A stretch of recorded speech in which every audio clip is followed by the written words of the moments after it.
Thank you for joining us for Weekdays Live with Reverend Al Sharpton. Take the time to share this broadcast right now. Tell your friends it's time to keep it real with Reverend Al. Comment your questions now in the chat or call Reverend Al Sharpton directly on air at 877-532-5797. Now stay tuned for Reverend Al. This is Reverend Al Sharpton. As you watch the broadcast, support National Action Network. Go to www.nationalactionnetwork.net and be involved. You can join, take your membership right online, www.nationalactionnetwork.net. Getting ready to start the program, but we need you to be part of the movement.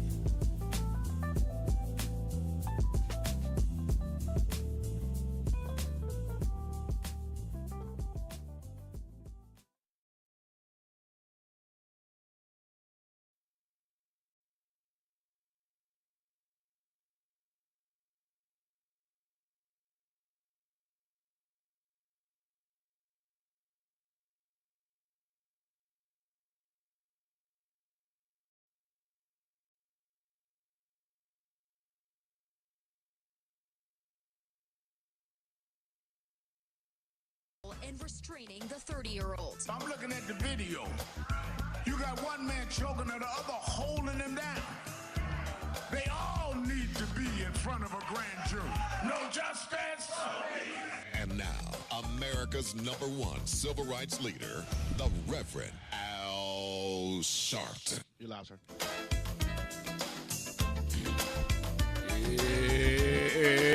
It's Monday, June 15th, Black Music History Month. Do you know what time it is? It's Al Sharpton's time. And for the next 3 hours, it's time to put aside all pretenses, deception, denial, or fronting.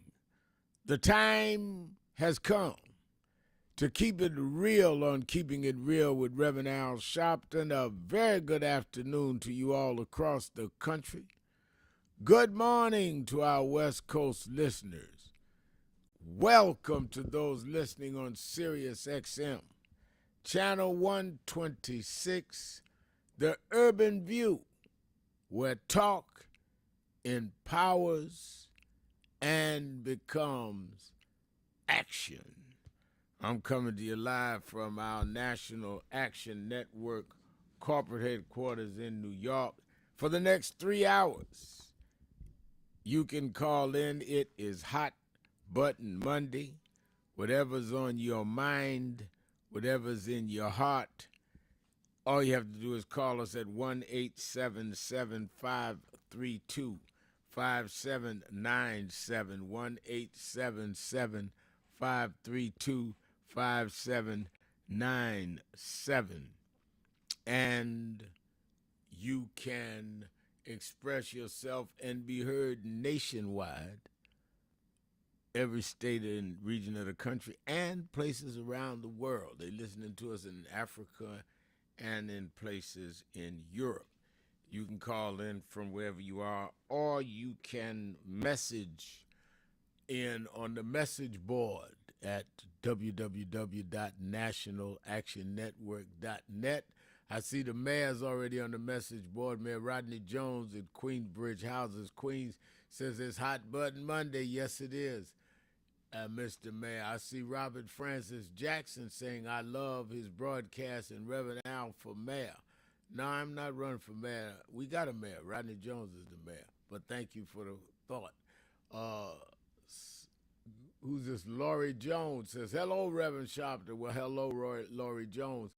Denise Stephanie says, good morning. And Grace Jen, good morning. And Missy, good morning. No, good afternoon. And Shannon says, the UFC fighter who disrespected Mrs. Obama can go to hell.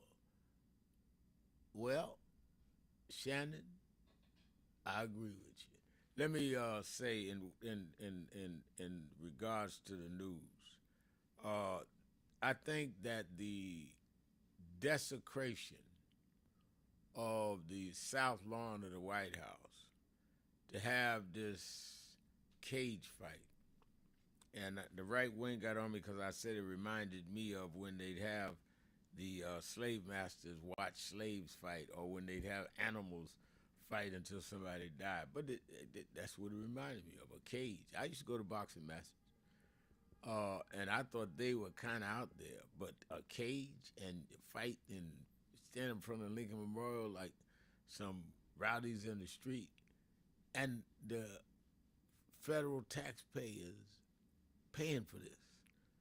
Oh yeah, I know that the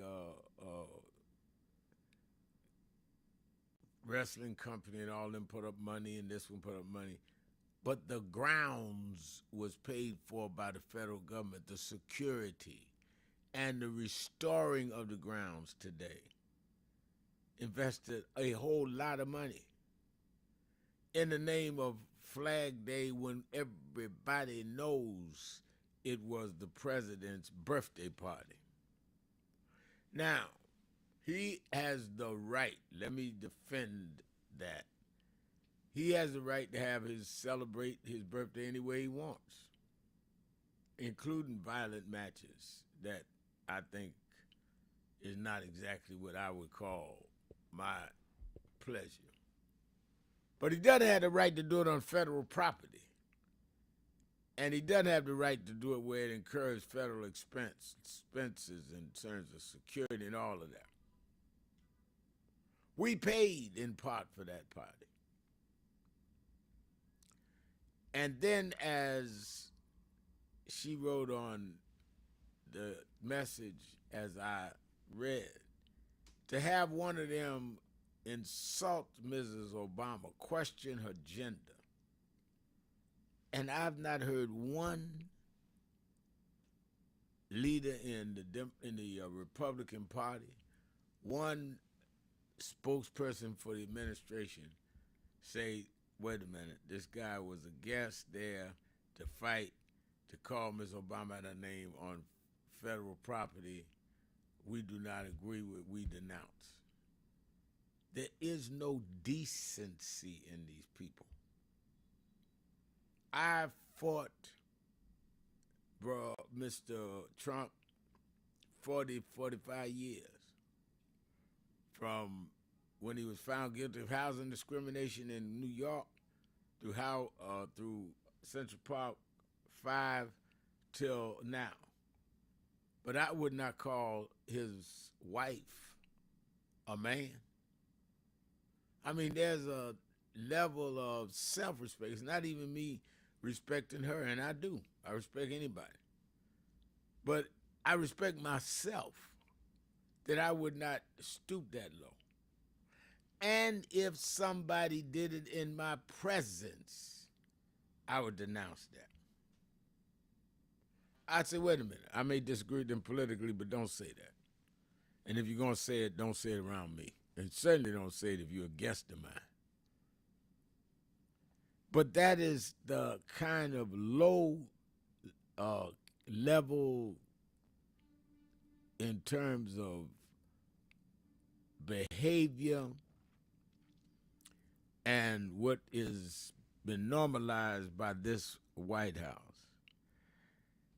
Same time while this is going on, they say that they've reached a framework of a deal between the United States and Iran to end the war and to reopen the Strait of Hormuz. Now, President Trump and Iranian officials and Pakistani Prime Minister Sharif announced an agreement to immediately and permanently end military operations, remove the U.S. naval blockade, and reopen the Straits of Hormuz. A formal signing is scheduled for Friday. Well, I don't know why they had to wait till Friday, but they say they're going to do it in Switzerland. Now, the reported deal includes nuclear sanctions and reconstruction provisions. The reported 14-point memorandum calls for Iran to reaffirm that it will not produce nuclear weapons, the gradual lifting of oil and financial sanctions, and the unfreezing of an estimated $24 billion in Iranian funds and reconstruction assistance. Wait a minute. I thought he attacked Obama saying Obama paid ransom. He's giving them $24 billion on their word that they won't do something. Not that they got to hand over the uranium or other minerals or subject to certain inspections. He's just going to take the word for it. And they're going to go ahead and open the Strait of Hormuz. I heard him last night because I had to do breaking news in the middle of my show on it, saying that he's opening the Strait of Hormuz. He can't open it. They've got to open it. You don't have it, Mr. President. So let's talk about that. Former President Obama said the United States must seriously deal with the economic cost and examine the human and economic costs of military action, emphasizing that decisions involving war should never be made casually. And he also defended his nuclear agreement, arguing that the new U.S.-Iran agreement is unlikely to be substantially different or significant improvement over the 2015 nuclear deal he negotiated. And I think that there's no question about it. Just look at what happened. Now, NBC News say that according to NBC News' poll, Democrats hold a 5-point edge over GOP in the midterms, meaning right now, according to the NBC poll, the Democrats can win the Congress. Now, that does not mean you should relax. That means you better get even more energized, because that means that the other side knows that they can now lose. So they're going to play every trick in the book and get everybody that they can out to vote, meaning we've got to double efforts. Not for the Democrats, but for those that are running, and they're mostly in the Democratic line, that's going to be for voting rights, ending the redistricting, dealing with affordability, dealing with criminal justice, level playing field. That's who we got to vote for. Are you voting for the Democrats, Reverend? I'm voting for me, my family. And if the Democrats got the best policy for that, then I'm voting for the Democrats. If the Republicans got the best policies for that, tell me what they are, I'll vote for that. People vote for themselves. Question is not, are you on this guy's side or that lady's side? No, are you on your own side? And we don't, in some cases, too many cases, vote on our own side. So let's talk about a Hot Button Monday. I'm anxious to hear what you got to say about all of this. 1-877-532-5797. And, of course, you can go to the message board at nationalactionnetwork.net. Let's take a break and come right back and get in it. Keeping it real. Shopton. Be right back.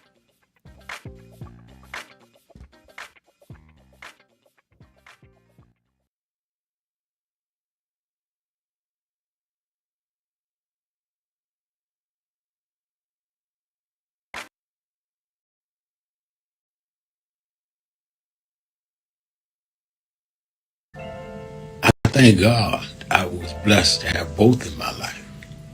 Both historic, strong figures. But if I misused them and listened to not only figures that are not as historic as them, but figures that had nothing to do with the calling and purpose of my life, I would live confused. I'd be double-minded. I'm clear. And what I want you to do is be clear. Clear on who you are, why you are. And a lot of that will be exposed to you and others by who you are around and who you allow to enter your head. Keep people at a distance that only have a distant and unclear vision of who you are and who you are supposed to be. They could be your blood relatives, but they could not be the ones that accompany you toward what you ought to be about tonight. Everybody good to you ain't good for you. Everybody that makes you laugh sometimes end up making you a joke.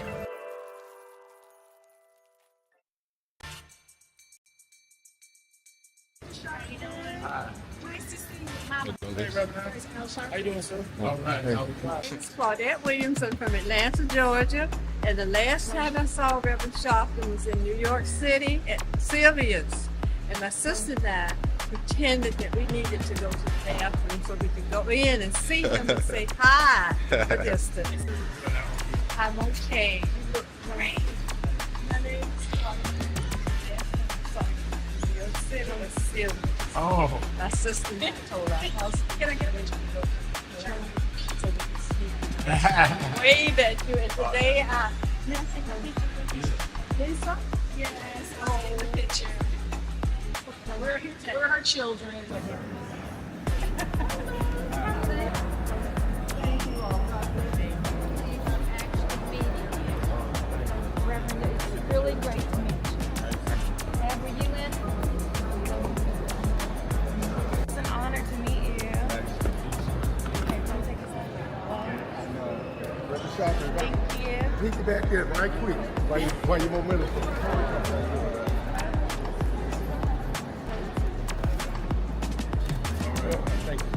One more, please.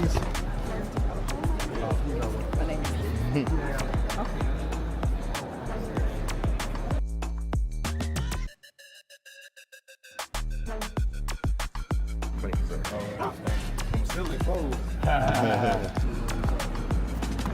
y'all doing? Oh my God. How you doing? Oh, come on, man. I gotta get a phone. All right. Appreciate you, man. How's it going, man?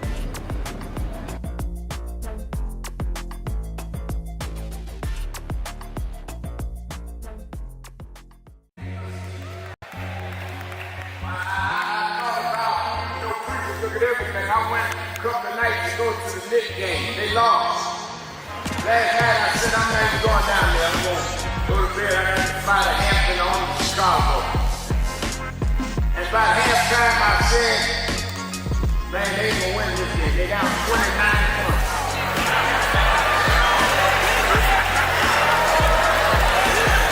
And somebody here today, you've been down.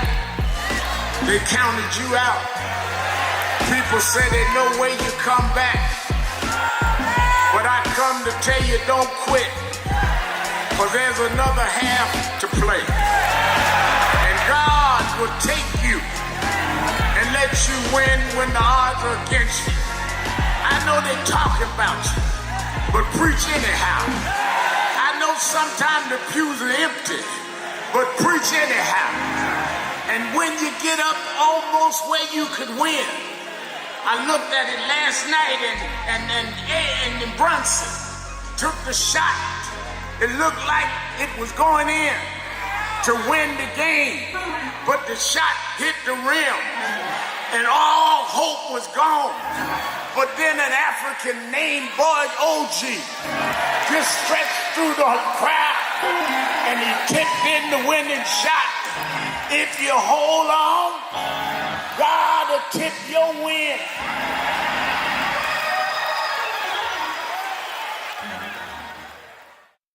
I want to turn the floor over to you, ladies.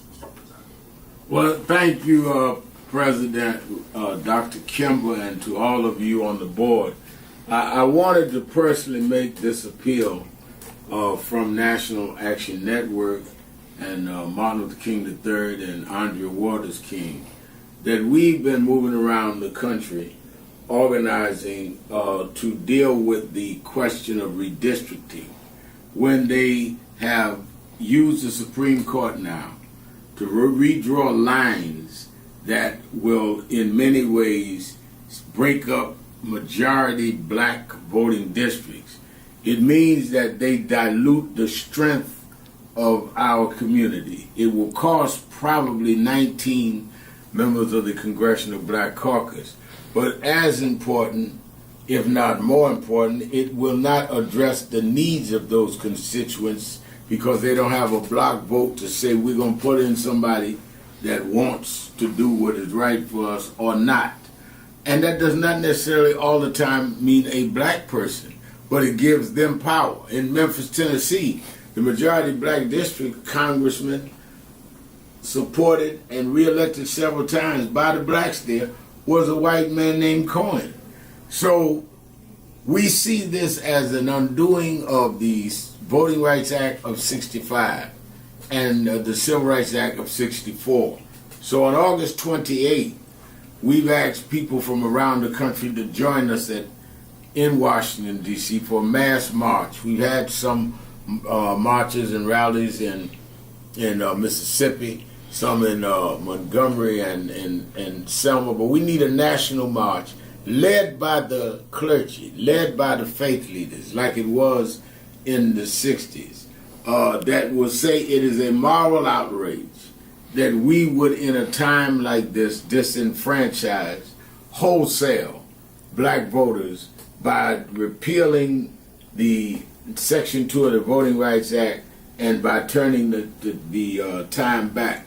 We've heard from a lot of groups, but we need this to be church-led. National Action Network is appealing to you, the president. Reverend Dr. Boise Kim has been on our board for years and knows this well, and the many of you that are on the board. But we need to send a national message in a peaceful, nonviolent gathering led by the clergy, along with Dr. King's son, along with his daughter-in-law, and along with other leaders. But it's time to dramatize it. We see the No Kings March. We see everybody out there rallying. Where's our voice when we're the ones being disenfranchised? We're the ones being attacked. And I think that if we would stand up, the people will step up because the people understand the gravity of the hour. And 1-877-532-5797. 1-877-532-5797. It's Hot Button Monday, and you can go to the board or message board at www.nationalactionnetwork.net or go to the phone and call us at 1-877-626-4651. 1-877-626-4651. Real Justin Ray Alenia is saying, morning greetings from the West Coast, San Francisco Bay Area, Reverend Sharpton, sir, and everyone in the chat. Congratulations to the New York Knicks team. Yes, absolutely, they deserve congratulations. They pulled it out. They became the NBA champions. First time the Knicks has had a championship in 53 years. And they went nuts out here that night. Some got in trouble. But very exciting. I think they're having the parade on Thursday. And I'll be in Chicago for the opening of the Obama Presidential Center. So I won't make the parade, but I'm glad I made one of the nights to see them. And it is a lot of congratulations. Good spirit. I've not seen New Yorkers this enthused and united in a long time. Even when I went to the game and all that, all of the people that you would think were from the suburbs and look older white was shaking hands. Red man, I said, Oh, everybody's trying to be nice. But they did boo Donald Trump. They booed him badly. But I'm glad to see that spirit. We should have that around other than sports events. All right, let's go to phones. Hot Button Monday. Let me start in Chicago. This is good. I always get blessed when I start the week off with my dear friend from Chicago, the beloved Miss Eunice. Miss Eunice, you're keeping it real with Al Sharpton. Good afternoon, Rev. It's good to see you. Hear you, but I missed you on Saturday. But I understand things happen. Yeah, I went and flew to speak at the National Ministers Conference in Hampton. They had many thousands there, and then they closed the airport in O'Hare. I couldn't get out Friday night. Then we drove all the way to D.C. Couldn't get out that morning, so I just couldn't get to Chicago. But I talked to Yusef last night, and so I sent a tape. It was bad. I really wanted to be there. Sure, I understand. Rev, is what's on my mind. Do you mean to tell me the $60 million it cost to put on that show last night is going to be at the taxpayers' expense? That's correct. Trump put on this. That is ridiculous. He goes from bad to worse, and you have the congressmen that are worse than him because they sit there and rubber stamp everything that this man does. And I don't know where it's going to lead, but something's got to give, and we got to get out and vote. So I won't talk to you, Rev, for about a week. I'm going to Ocho Rios for my great-granddaughter's wedding. Oh, great-granddaughter's wedding. Well, congratulations, and you enjoy yourself. Yes. You deserve Thank that. you, and we're going to celebrate my 93rd birthday also while I'm there. You deserve that, too. Tell them I applaud them for celebrating your 93 years, that you mean more than you know. Yeah, I just had to be there. So I'm not going there. So yes, you are. I'll pack your luggage. That's All good. right, and thank you, Rev, and I'll talk to you in about a week, and God bless you. All right, God bless you. Travel safe. Sure. All Bye-bye. right. Happiness Donuts is saying on the message board, Spike Lee deserves a ring. He does. Spike sweated and worked just as hard at courtside as they did on the court. So, yeah, they should give him a ring. I totally agree. Let's go to Jacob in Philadelphia. WURD, the word. Jacob. Hey, peace be unto you, Reverend Sharpton, and your worldwide listeners. Man, I congratulate New York, even though they spanked us and swept us under the rug. But that was good basketball. And Rev, it shows you when you work as a team, right? It's team. It's no eyes in team, no big, everybody was there scraping. And when they came back, I knew they weren't going to be denied when they came back after they were down 29 at halftime. And they came back and won that game. I said what McFadden and Whitehead would say, God rest their soul, ain't no stopping them now. So, anything in their way, they was getting ready to get through it. But, Reverend, now, is this the America that the majority of Americans want, this ugly racism that we saw last night on the White House lawn, and it wasn't even, just let go, just like it was, they laughed at. The deep racism and the ugliness, right? Excuse me, of white supremacy. And I say any supremacy is ugly because we all human beings, right? That's right. But I got a question for you, Rev.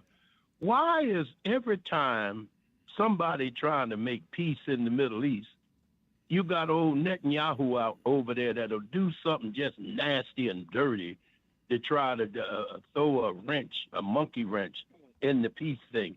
Don't he understand that Palestine is going to be here? That they, you can't be talking about Palestine doesn't have a right to exist. What are you talking about? Are you kidding me? So that arrogance that he showed.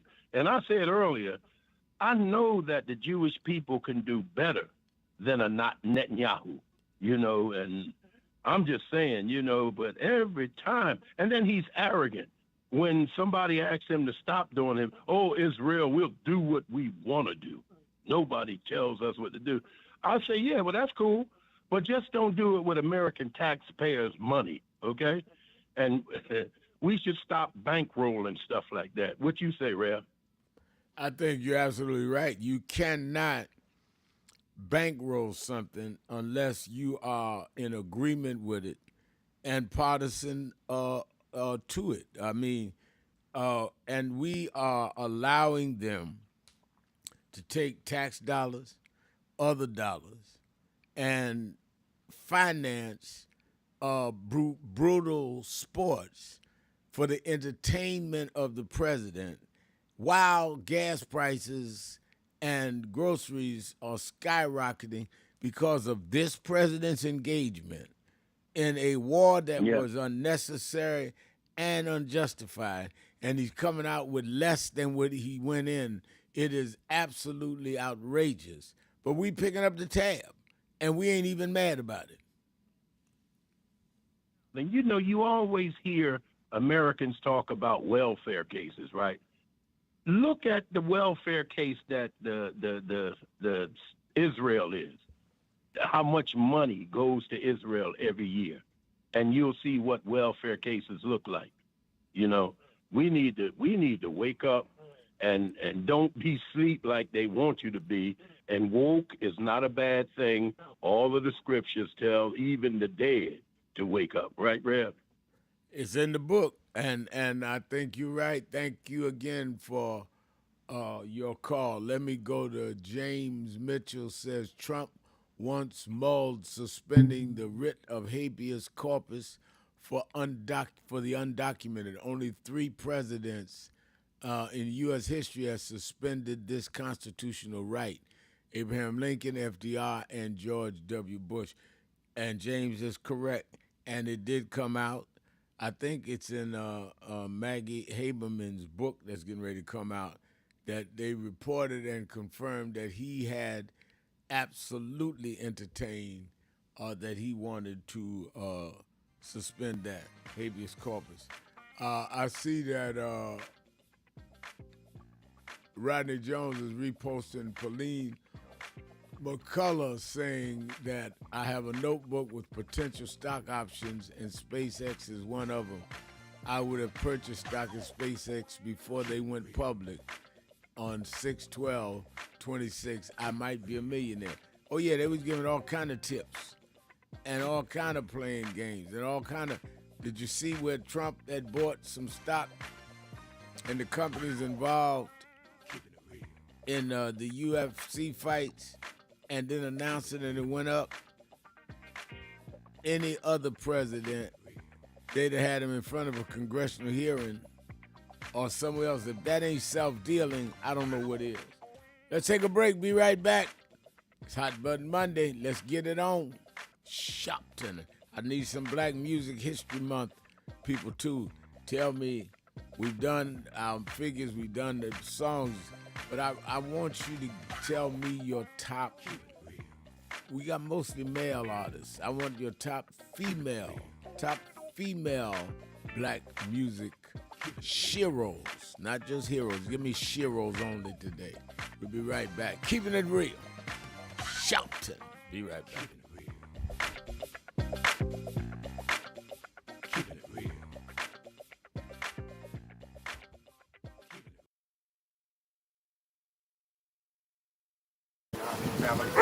We have a short visit today, so we just wanted to greet you all and thank you for allowing us in. Yes, sir. We were cool. Yeah, we was here. They were on the plantation. Our family was on the plantation. Wow. And that's, of course, that's the slave house. That's one of the slave houses. Sir, it's been 13 years. That's right. Good to see you. How you been? Doing fine. Good.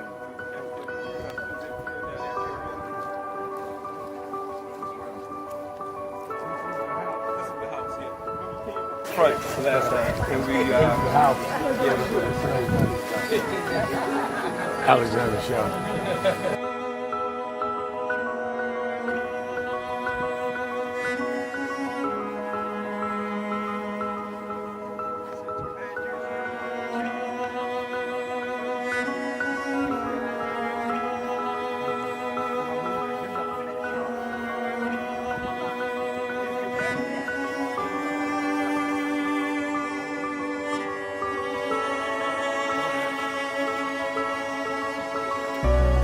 How many slaves were staying there? I have no idea. This is where they would have the slave. Yeah, that's when, exactly. That was exactly.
I just remember the two people that most influenced my life were from South Carolina, James and Jesse. Jesse right up the road with me. I went over his mother's funeral. Jesse walked me to my mother's casket. From South Carolina. That's the balance of my life, James and Jesse. Yeah. Civil rights, shoulders. But also where your people from too. Literally. Yeah, right. And where I knew Jesse was from James. I started president. Yeah. And James had died before I knew about him in South Carolina. Oh, really? Yeah. James died December 25th. He died Christmas Day, 06. And they came to do the story for February of 07. They came to me in January. His daughter swear that was his daddy and helped me push the information out. Wow. And I called Jesse and told me, you know that my great-grandfather was a slave about 45, because Greenville right up to I-20. He said, I told you we was connected. That's why you gotta listen to me. But no. So who is Al Sharpton anyway? Who is this 33-year-old preacher without a church? A number of black New Yorkers as well. He is little more than a pudgy exhibitionist who can be counted on to show up, bullhorn in hand, at every racial incident.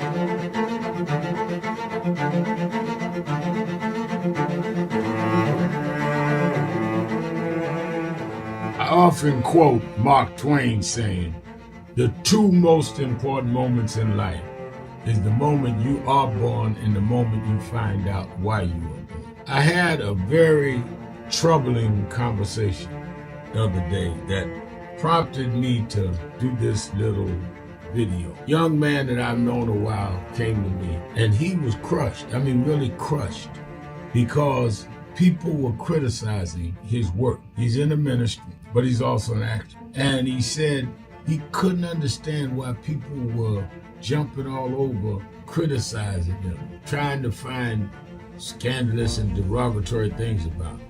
And I told him, I said, you know, you very young. You don't know the road I've traveled. They call me everything but a child of God. A blabbermouth, a loudmouth, too flamboyant, an agitator, a racist, I a race had to baiter. learn. Yeah, right. I was not defined by how others saw me. I was defined by how I saw myself and whether I was being true to myself. Some of you watching this don't like me. And it doesn't matter as long as I know what I'm doing and I like me for being real. So I'm doing this video to say to you, whoever you are and whatever you do, you may not be in ministry or social justice, none of this stuff, but don't live your life worried about opposition or people that don't like you. You can turn that around. Use me as an example. The same people that call me a scam artist, a con artist, a sellout, or racial hustler and all, I kept going. And the people I respected started respecting and publicly embracing my work. When Coretta Scott King, the widow of Dr. Martin Luther King Jr., had this to say about Al Sharpton. A leader who has protested injustice with a passionate, unrelenting commitment to nonviolent action in the spirit and tradition of Martin Luther King Jr. And I am talking about your leader, our leader, the Reverend Al Sharpton. The other thing that hasn't changed is the National Action Network's commitment to fight injustice and inequality here in New York City and across America. And that's not only a testament to Reverend Sharpton, it's a testament to all of you who are here tonight. First and foremost, to Reverend Sharpton. I saw him when he first came on the scene, and I have marveled at his tenacity, at the development of his intellect, and his devotion to our movement, and much he has contributed to the world we are experiencing. I am honored, and I must say that when I had my debate with Dr. King on the issue of the church and religion, he didn't warn me that after his departure, his space would be filled by another preacher, and that preacher would be Al Sharpton. All you want in life is people that matter to you to say you did all right. And more important, that you can look in the mirror and say you did all right. Thank you, Rev. Thanks for that introduction. Look, we've known each other for a long time. I'm grateful not only for your leadership and partnership, but quite frankly, more importantly, for your friendship. And thanks to all of you, members of our nation's most important civil rights organization. You have been, over all of your years, such an extraordinary leader. You are a voice of truth, a voice of conscience, a voice Reverend of Al practicality around It's what Hot we Button Monday. Whatever's on your heart, whatever's in your mind, share it with us. That's what Hot Button Monday is all about. 1-877-532-5797, 1-877-532-5797. And, of course, you can go and send us a message on the message board. Pamela Edgar is saying on the message board, Reverend Al Sharpton, I really enjoyed the Saturday Action Rally on YouTube this weekend. Thank you for putting the Politics Nation shows on YouTube also. Keep on keeping us informed. I'm glad that you're on YouTube, Pamela, and watching we had several thousand that watched us Saturday at the Saturday Rally, and of course, a Politics Nation. Those that didn't watch it on TV can watch it on YouTube. I get the ratings tomorrow, but last week we beat CNN and everybody. And it's not even about just me boasting. It's about keeping our information out there. Pauline McCullough says, Shirley Caesar, Billie Holiday, and Etta James, Juneteenth celebration on Friday. I will be wearing my Juneteenth shirt on my job this week, Lord's will.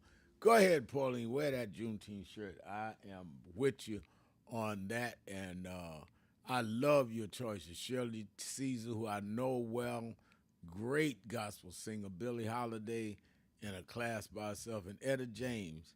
And it didn't get as much publicity as others and should have, but I preached Etta James's funeral. I preached her funeral in Los Angeles. I only met her a few times. She came and did some shows with James Brown when I was out there with James Brown a couple of weekends. She was there, and I met her one other time. But when she passed, her son asked me would I do the eulogy at her funeral, and I said absolutely. I knew her as an artist. Most of the artists that I've done funerals for, I knew them well. But I knew her because my mama used to play what they used to say, the rims off a 33 RPA record, Etta James, At Last. And certainly Shirley Caesar, I've known for 30, 40 years. Every time we've asked her to do something, she was there. A real giant gospel singer, and she is as serious about the word as she sings about it. And of course, I don't have to even tell you, Billie Holiday, Lady Holiday, is in a class by herself. Let me say by way of announcements, don't forget, watch Politics Nation, as we just said, every every Saturday and Sunday, 5 p.m. Eastern Time on MS Now. And this weekend, I told you I'm not playing. I had in studio Senator Cory Booker. Then I had Congresswoman McKellen from Virginia. And I had the feds raided a voter registration and voter rights group, and I had them right on the TV. I tell you, I get the senators, the governors, the people that matter. So make sure you don't miss it. And of course, this weekend, Juneteenth weekend, is going to be extraordinary. So make sure you're there. I'm going Thursday to the Obama Library, the invitation stuff, only stuff. It opens Friday, but he's having an invite only Thursday. I'm going then coming right back in to New York, so I'm here for Juneteenth to do this show, and get ready for Saturday and Sunday, and we'll have some special guests on for Juneteenth weekend. Don't forget, watch it 5 p.m. Eastern Time on MS Now. Also, the Saturday Action Rally, like she said, watch it every Saturday morning at 9 to 11. And you that are in the New York, New Jersey, Connecticut area, you can attend it at Mother AME Zion Church, 137th and Lenox. And we've been there the last couple of 3 months while they are getting ready our headquarters that we purchased, National Action Network, with the help of some of you out there. I've asked 100,000 people to give $500 or more, and some are still giving. And we have to have the certificate of occupancy, so you can have over a certain amount of people in the building, so that other than that, we'd be already in the building. We've already got the auditorium and all that done, so we're ready to go as soon as we get that certificate. But those that have given their $500, I told them to be at the rally Saturday, and I'm going to transport them over and let them at 5 or 10 at a time view the whole building, since they were responsive to me saying I need to raise this money, and I want them to see where their money went, even before we can do the rally. So if you wanted them on the list, make sure you at the rally Saturday, and we'll transport you over to see the building and bring you right back to Mother Amy Zion, 9 to 11 on Saturday at 137th Street and Lenox Avenue. And, of course, people are signing up. We've got a good, healthy list, but nowhere near what we need for the march, the big march on Washington, August 28th. I want to bring tens of thousands to Washington, not to commemorate the March of 63, August 28th, 63, but to continue and to fight to preserve what that march led to. That march led to the Civil Rights Act of 64. That march led to the Voting Rights Act of 65. Well, we are in 26, and they are taking back the Civil Rights Act dealing with discrimination by killing DEI. They're taking back voting rights by the Supreme Court gutting out Section 2. We need to be there, and I want you there to be a part of it. And I think that it is imperative that you sign up at www.nationalactionnetwork.net and say, Reverend Al, I'm going to come to the march. I want to come. Is there buses leaving near me? Or I got people I think I can organize a bus. Can y'all help me get one? Sign up. Tell us what you need us to do or what you want us to know. And I want you there. And I think that we will appreciate that. I'm reading on the message board. SC English is saying, good evening, Reverend Sharpton. Thank you for enlightening us about our history, especially those of us that does not read. I have followed you since you were a young man. I never miss Politics Nation. I pray God keep blessing you to do what you do best. Well, I appreciate that, Essie. I'm a guy, they put on the live stream, people stopped me in the airport in Norfolk, Virginia the other day, and people said, I just want to encourage you. I know you don't get that all the time. I said, I need all encouragement I can get. These right-wingers get on Fox and all that to tell every lie they can. It means something that at least hear people appreciate some of the work. You don't take for granted that any of us in public life, especially those of us fighting this climate and this administration, don't appreciate people showing their appreciation. And Pauline McCullough is saying, happy birthday, Miss Eunice. Congratulations on your great-granddaughter's wedding.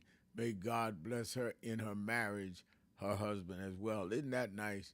We have some really nice people in our listening audience. Let me see if I can get one more before I go to break. Let me go to Ira in No, let's go to break. No, let's go to break. I'll come back, Ira. This ain't got enough time. Come right back to you. Keeping it real. Shopton. Be right back.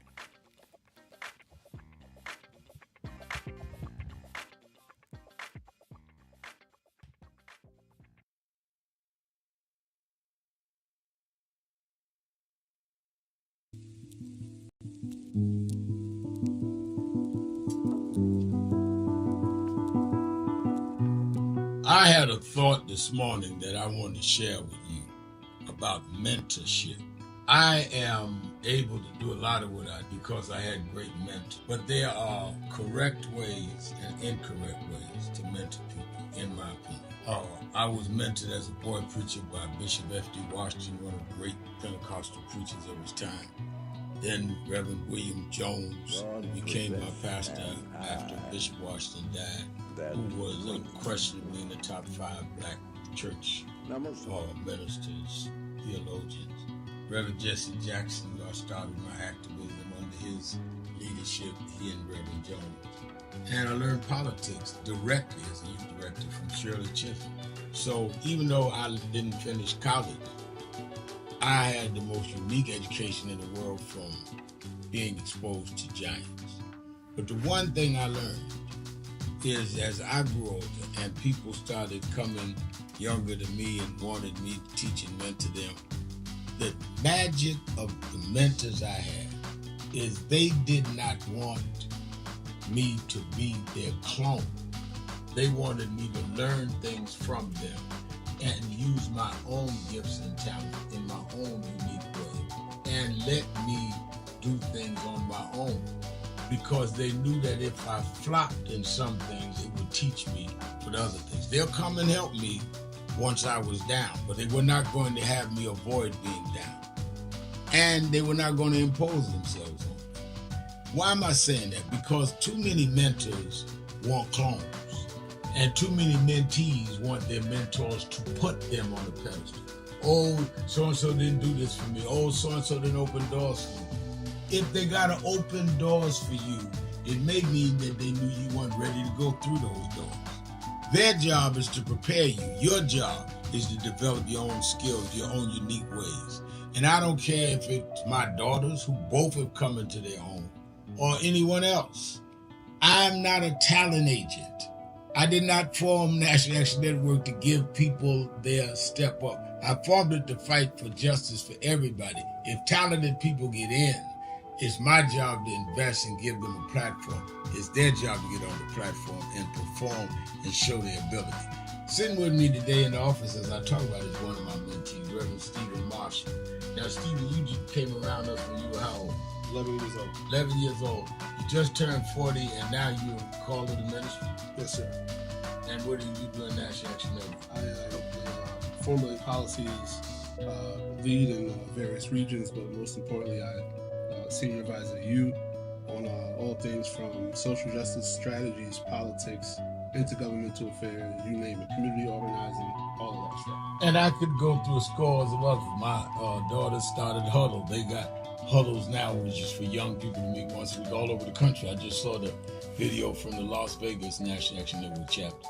Now, when you decided to preach, did I ever tell you to become a preacher? Not one time. Who called you to preach? The Lord. All right. And did I say go to this school or that school? No, sir. Did I open this door, that door? Did I tell you be ready when the door's open? Always be ready and prepared. And that's what I'm saying.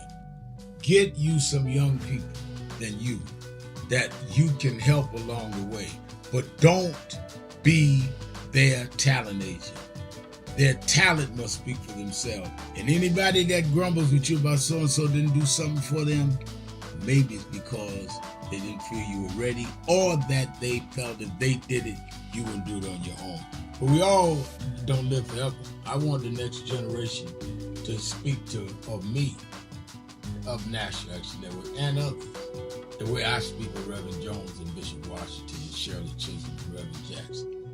But I just don't want young people to feel that somebody ought to give them the reins of leadership or give them the reins of business or whatever it is you're in. You need to learn from their journey, get the pearls of wisdom from them, but don't have them do for you, because then it means you can't do it for yourself.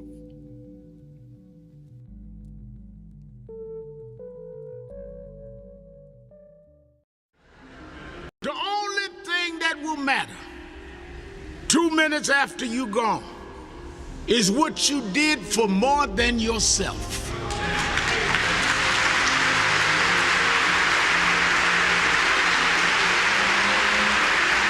Think about this.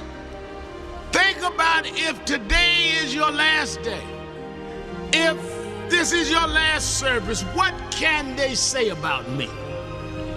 And if you're not satisfied with your own answer, you should leave here today working on yourself and building on what you need to build.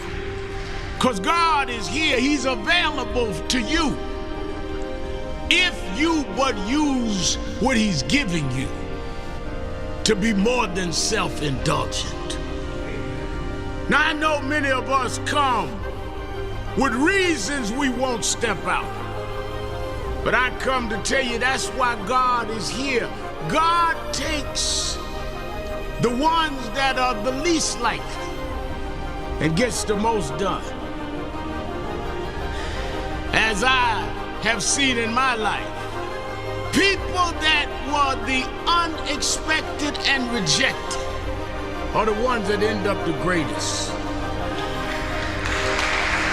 So don't let whatever mistakes or whatever things that may be in your past hold you back. God is not trapped in your past. God is there for your future. And He's there that every day you wake up was a divine decision He made to give you another opportunity to serve.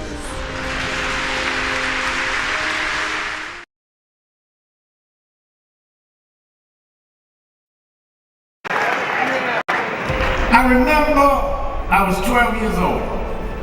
I was a boy preacher in the Church of God in Christ. Bishop Shear knew my bishop, Bishop Washington. Bishop Washington, my mother was concerned I was getting into politics. They brought us to Reverend William Jones. His daughter's traveling with us. And Reverend Jones introduced me to Jesse Jackson. I became his youth director in New York at 13. I liked Reverend Jackson because he was a little hipper than the older preachers. He was 27, I was 13 by the time I became youth director. So he was like a father figure to me. When I got about 40, he said, quit calling me father, call me big brother. We went to the car center, and James Meeks and Jesse Jr. and I had dinner with him that night. And that's where he said, Al, Meeks, Jesse Jr., y'all are my disciples. And we said, disciples? And for years we joked each other. I'd come in the room and Junior say, here's disciple number one. But discipleship meant you carried forth the vision. The next day, he took me on the ferry to Goree Island, Mrs. Jackson. On Goree Island, he showed me where the slave camps were. And I will never forget, he said, Al, you see what that artifact is? I said, what's that? He said, they call it the door of no return. When you go through that door, you either made it to America to slavery, or you died in the Atlantic. The door of no return. But I talked to him about 3 years ago, and I reminded him, I said, remember you brought me to the door of no return? He said, yeah. I said, well, we did return. We returned the President of the United States, Barack Obama. We returned the Vice President, Kamala Harris. We returned with businessmen. They thought they sent us as slaves. We came back as global liberators. The problem is that too many of us did not join the movements that sponsored us. And there was a breakout in 2024 called Negro Amnesia, where you forgot where you came from and forgot how you got where you got. Therefore, they're trying to take back everything you had.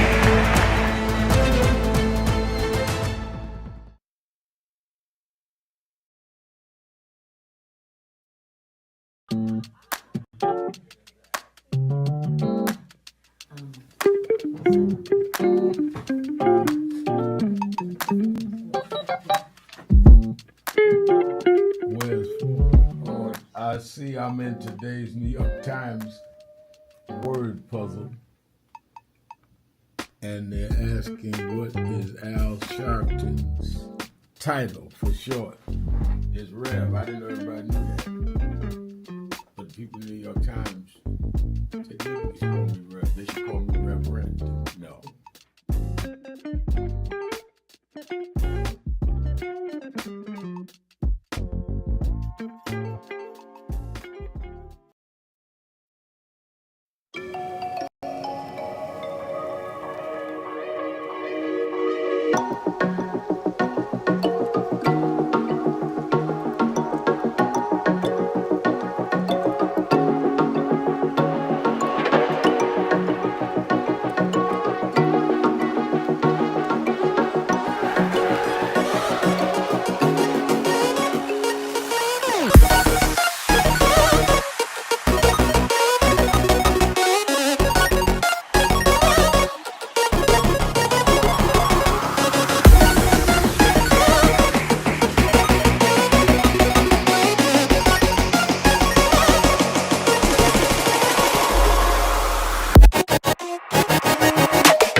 Reverend Al Sharpton. This Monday, June the 15th, Black Music History Month continues. So much to talk about.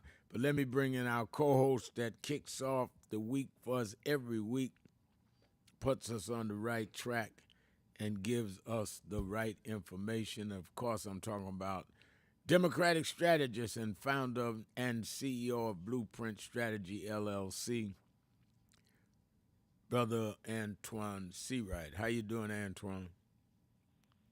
Good to be with you as always, Reverend Al. It's hot and it's a heavy Monday. It is definitely that. Let me get your take. I've already said it on this show and certainly last night on Politics Nation, but let me get your take on this supposed agreement, MOU, a Memorandum of Understanding between Iran, the United States, and Pakistan. Whether you think it is real and what do you think it will mean. I've already said that, first of all, I don't understand why this takes till Friday to sign, so anything could happen.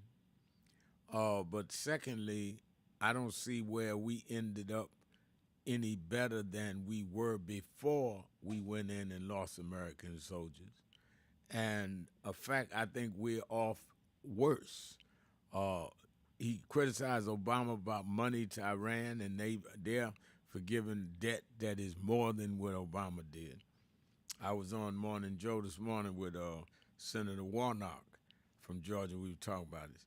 I think that even the most politically uninformed Trump supporter should see that we lost lives, gas prices skyrocketed, and we got less than nothing. What's your view, Antoine? Well, Rev, a couple things. First of all, I think it's premature for anyone to say that this is a good deal because they do not know the texture of the deal. So that's number one. Number two, and I said to Trump supporters who are already taking victory laps, two, it's not a deal until both parties sign the deal. We have not seen that, nor have we seen text on the deal. I think that we all agree this war was a mistake and it needed to end ASAP. The fact of the matter is we're not better off today than we were under the Obama 2015 Iran war agreement. The difference is $88 billion war that we've had over the past 100 some odd days. Gas prices, fertilizer, goods, and services have all skyrocketed. I think getting the Strait of Hormuz open is the most important outcome of this memorandum of understanding. But we should also know the Strait was over before the war. Now we're essentially paying Iran to say, we bombed you for $88 billion. Now we're going to give you $300 billion to rebuild you for the $88 billion bombing that we did. As relates to the nuclear issues of this, there's really no agreement if you look at the issue on the whole, other than to negotiate over the HEU stockpile and the enrichment moratorium, which Barack Obama had already done. Iran is smart enough to know how to drag these negotiations out, and so it could be 2 or 3 administrations before we even get to some sense of if this agreement worked. The bottom line is the Trump administration hoodwinked us, all because he wanted to pick a fight with Barack Obama on who's the better person to do a deal with a foreign country. In the end, it cost us more for this deal than it ever did for Barack Obama, and America was safer under the terms of the Obama agreement than they are now. The even the outlining of the deal, we don't know, as I stated last night, and you in effect said today. But even before we even get to the text of the deal, we don't even know if they're going to sign a deal, because they kicked the can down to Friday.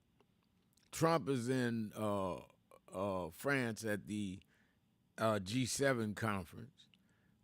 Knowing him, he may say something and blow up something because they're discussing Ukraine and other things that could blow everything out of the water, because he's liable to say anything at any point that can undo whatever is done if he's woke. And we hope he ain't sleeping through the conference. But go ahead. And one of the other things is that Netanyahu wants this war to continue. Oh, yeah. Well, he wants to stay out of jail. Netanyahu doesn't want anything that will fast-track his trial and go to jail. There's no question about that. And the difference is in this agreement and the Obama 2015 agreement is that at least Barack Obama and Netanyahu were on the same page about the agreement. But Netanyahu and Israel have not agreed to this because it's in their best interest for this war to continue. That's right. And you saw last night, because the news broke while I was live on the air, so I broke the news for MS Now. And then you had to wait on Iran to even give a statement, because first Trump broke it, and then the Pakistanians broke it. Later, Iran did. Israel has not said anything yet, because they want this war to continue. Clearly, that is what Netanyahu wants. Let's take a break. Be right back. I'm going to open up the phones. 1-877-532-5797. 1-877-532-5797. James Mitchell said, why has Trump remained silent on that vulgar slur about Mrs. Obama? Silence in many cases is a form of approval. It's not in many cases. In this case, Trump got something to say about everything. He knows very well that this statement was made, and he's letting it linger out there. I would never condone anybody saying that about Melania Trump. You don't do that to a first lady because you disagree politically, but that's as ugly and as my mama used to say, low down these people are. And he is for not condemning them immediately. Let's take a break. Be right back. It's Keeping It Real.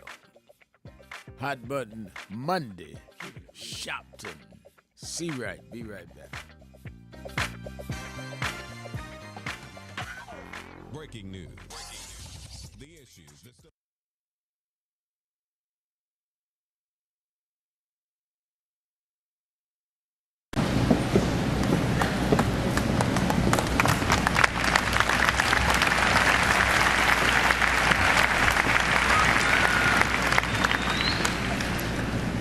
all over the world today, people are gathered in love vigils to celebrate the life of a man that taught the world how to love. People may be wondering why there's such an emotional outburst, but you would have to understand the journey of Michael to understand what he meant to all of us. For these that sit here as the Jackson family, a mother and father with 9 children that rose from a working class family in Gary, Indiana. They had nothing but a dream. No one believed in those days that these kind of dreams could come true. But they kept on believing, and Michael never let the world turn him around from his dreams. I first met Michael around 1970, Black Expo, Chicago, Illinois, Reverend Jesse Jackson, who stood by this family till now. And from that day as a cute kid to this moment, he never gave up dreaming. It was that dream that changed culture all over the world. When Michael started, it was a different world. But because Michael kept going, because he didn't accept limitations, because he refused to let people decide his boundaries, he opened up the whole world. In the music world, he put on one glove, pulled his pants up, and broke down the color curtain, where now our videos are shown and magazines put us on the cover. It was Michael Jackson that brought blacks and whites and Asians and Latinos together.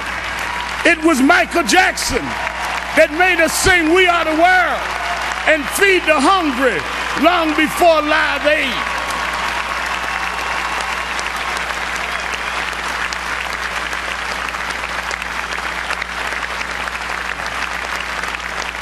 Because Michael Jackson kept going, he created a comfort level where people that felt they were separate became interconnected with his music.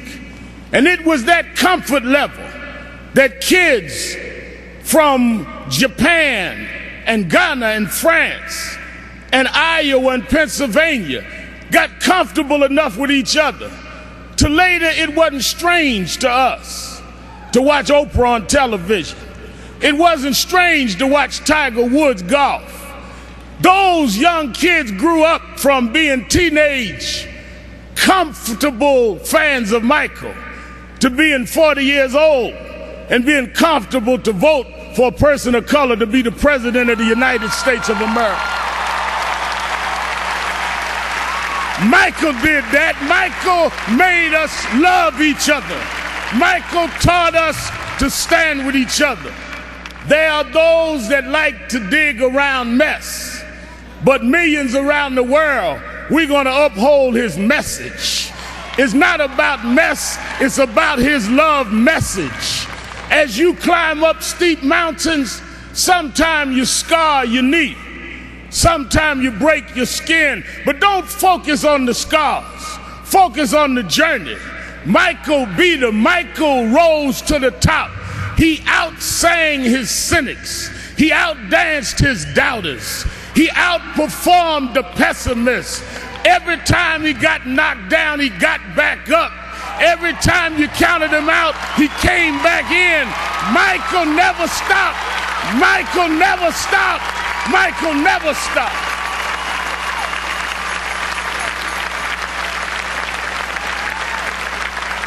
I want to say to Mrs. Jackson and Joe Jackson, his sisters and brothers, we thank you for giving us someone that taught us love, someone that taught us hope. We want to thank you because we know it was your dream too. And we know that your heart is broken. I know you have some comfort from the letter from the President of the United States and Nelson Mandela, but this was your child. This was your brother. This was your cousin. Nothing will fill your heart's loss. But I hope the love that people are showing will make you know he didn't live in vain.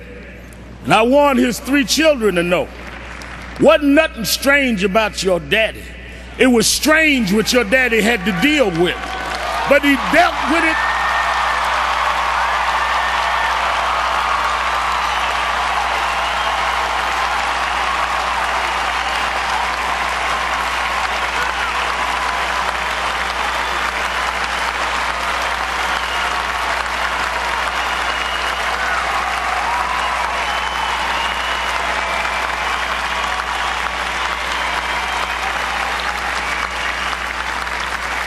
He dealt with it anyway. He dealt with it for us. So some came today, Mrs. Jackson, to say goodbye to Michael. I came to say thank you. Thank you because you never stopped. Thank you because you never gave up. Thank you because you never gave out. Thank you because you tore down our divisions. Thank you because you eradicated barriers. Thank you because you gave us hope. Thank you, Michael. Thank you, Michael. Thank you, Michael.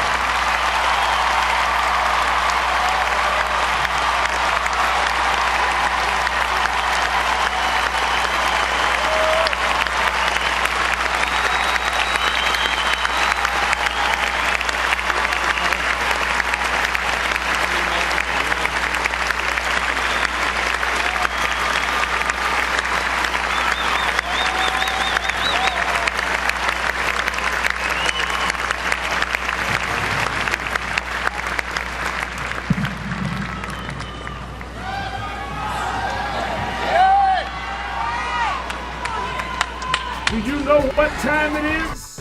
It's Al Sharpton time. It's time to put aside all pretenses, deception, denial, or fronting. The time has come to keep it real on Keeping It Real with Reverend Al Sharpton. You need to keep it real with Reverend Al Sharpton right here on Uber TV. Reverend Al Sharpton, and we're back.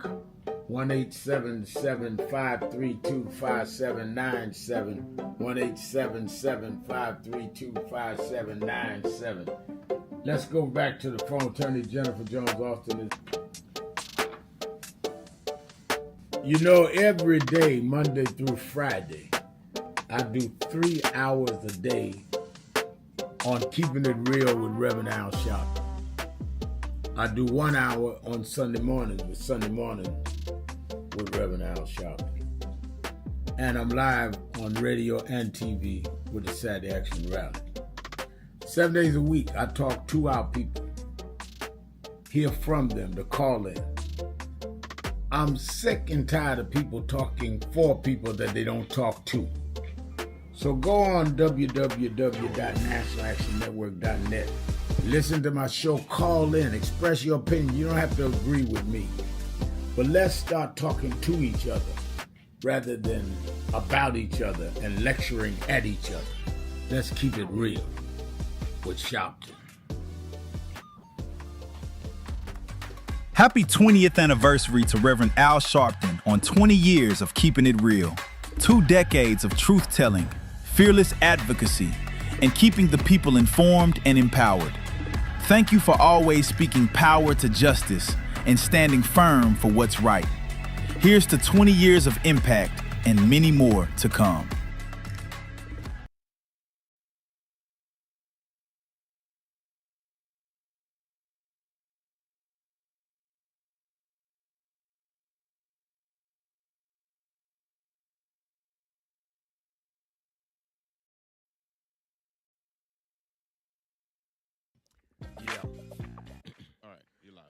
Keeping it real, keeping it real.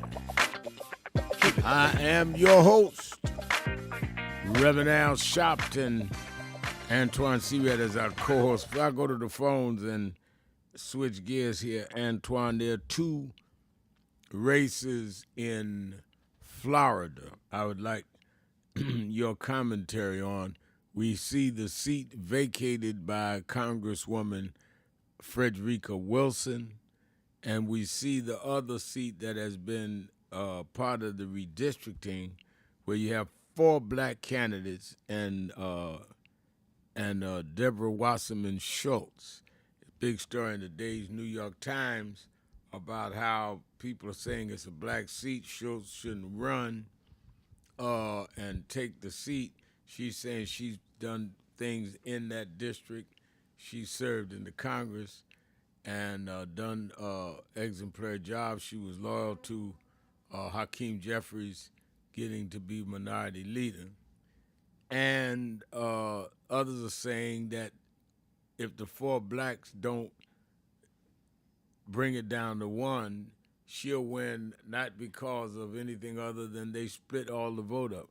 How do you read both these districts? There's not the conflict in Frederica's district, but it's the redrawn district that drew out Wasserman's old district. Wilson's district. And first of all, I want to say, because I know she frequently listens to this program, Rep.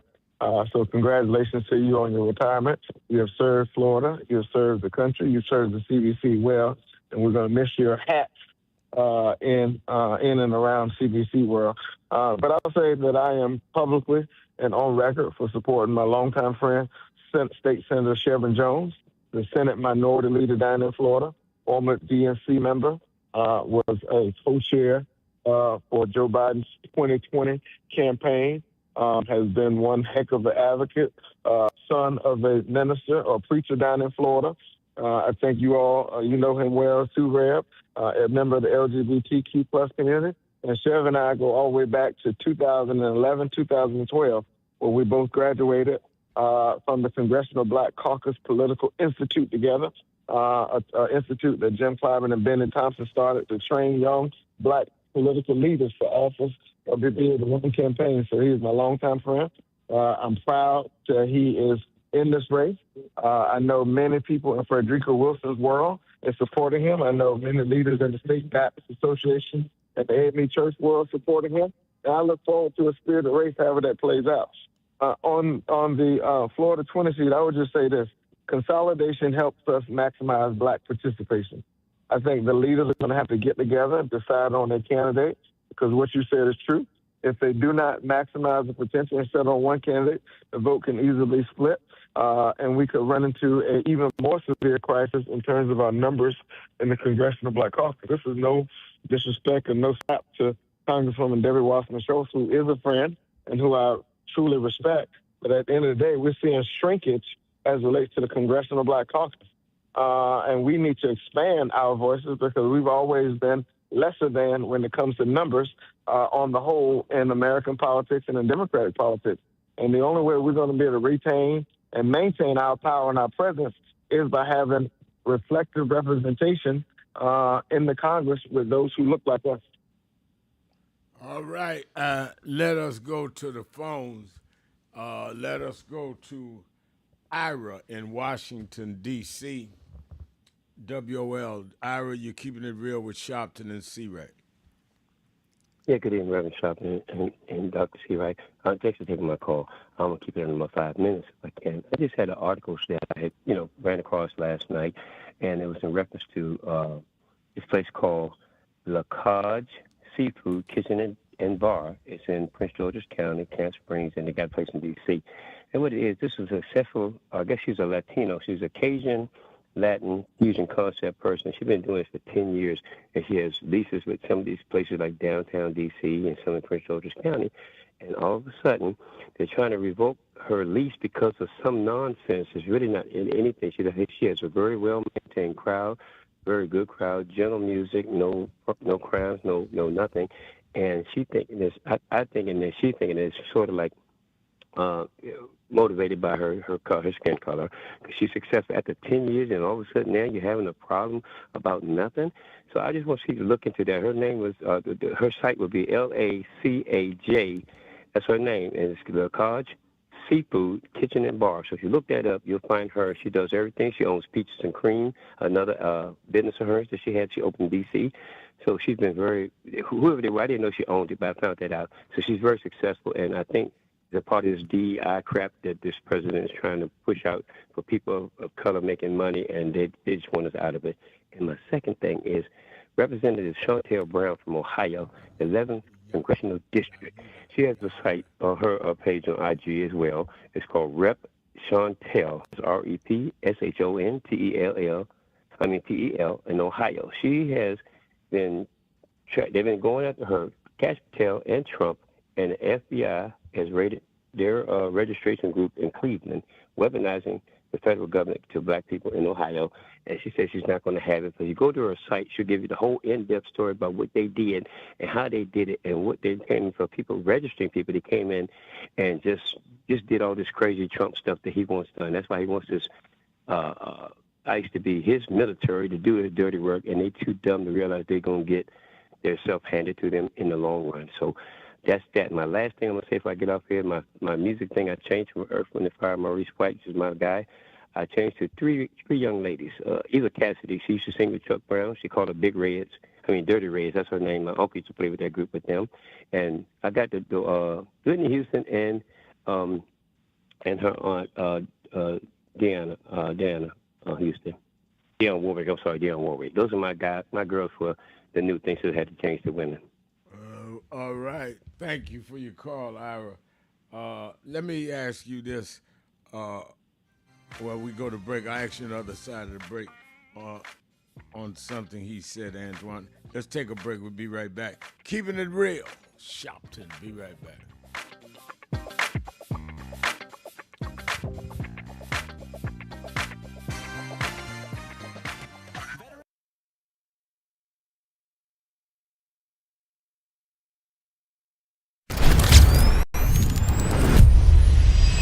This organization has been on the front line. People ask me, why do families call us? Because we never leave them.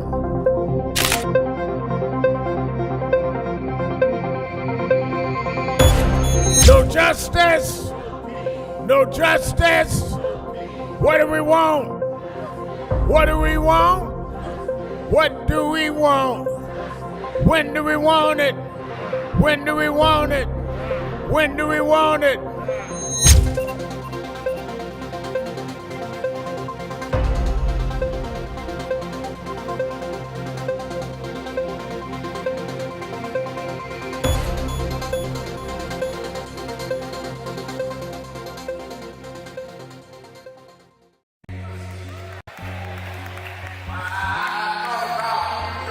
Look at everything. I went a couple of nights to go to the Knicks game. They lost.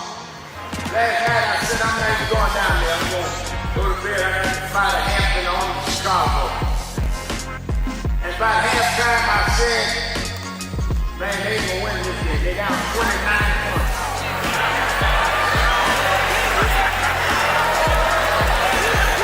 And somebody here today, you've been down. They counted you out. People say there's no way you come back. But I come to tell you, don't quit.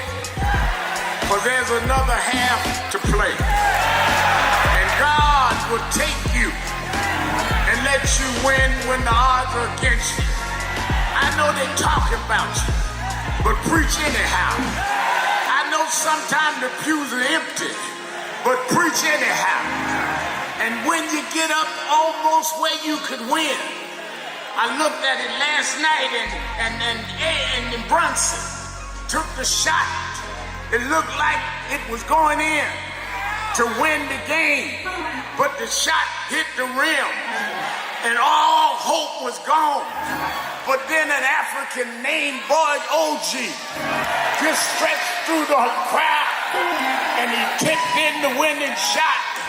If you hold on, God will tip your win.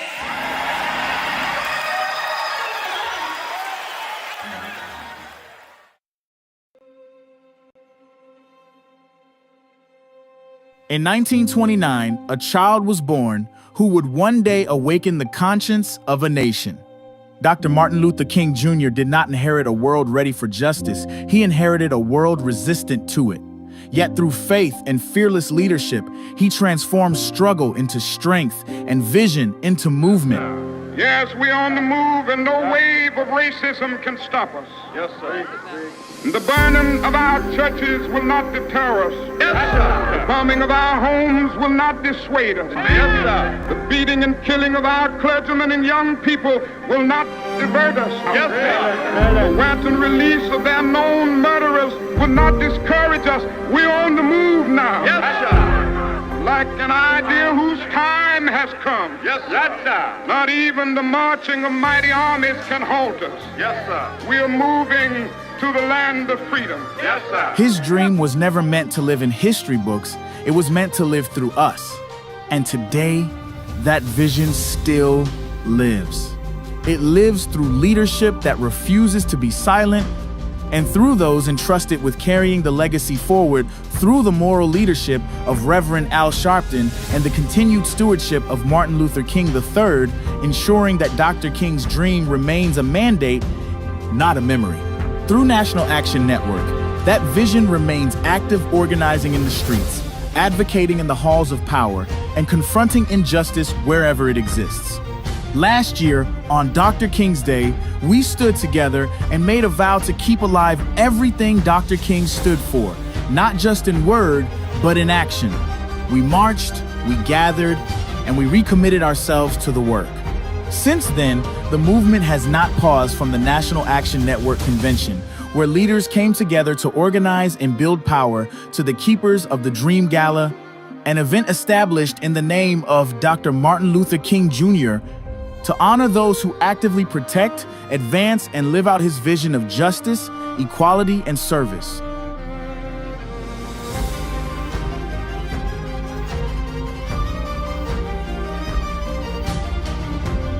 It is especially meaningful to remember that Mrs. Coretta Scott King was honored at the very first Keepers of the Dream Gala. A leader who has protested injustice with a passionate, unrelenting commitment to nonviolent action in the spirit and tradition of Martin Luther King Jr. And I am talking about your leader, our leader, the Reverend Al Sharpton. And she did more than honor the dream she protected. At the 2000 March on Washington, Mrs. Coretta Scott King charged Martin Luther King III and Reverend Al Sharpton with the responsibility of carrying forward Dr. King's vision, ensuring that the movement would remain alive, relevant, and unafraid. And to see them today here warms my heart, because indeed the future of our leadership is in good hands, especially with all the others who are here in support of them. And I want to ask first that Martin Luther King III come forth, and then Reverend Al Sharpton. These young men have done an outstanding job, and we need to continue to support them. I will be there with them, even though I may not be able to walk all the way, but if I have to go in the wheelchair, that'll be all right too. I'll be there. Thank you. God bless you. And 25 years later, they still stand together. On the 28th of August 2025, Reverend Al Sharpton and Martin Luther King III stood side by side once again, not by coincidence, but by calling. On a date forever tied to the legacy of Dr. Martin Luther King Jr., they came together in unity and purpose to keep the dream alive, this time on Wall Street. Wall Street represents power and too often unchecked inequality. So they showed up to declare that economic justice is civil rights and that accountability must exist wherever power lives. Dr. King taught us that the moral arc of the universe is long, but it does not bend on its own. It bends when people are willing to pull it. And we are still pulling, still standing, still holding up the dream, because the work is not finished and the dream still demands defenders. He is a tireless civil rights leader, a fearless voice for justice, and the president and founder of the National Action Network, which proudly marks its 35th anniversary of fighting for justice, equality, and accountability. Please welcome Reverend Al Sharpton. Reverend Al Sharpton, Hot Button Monday, and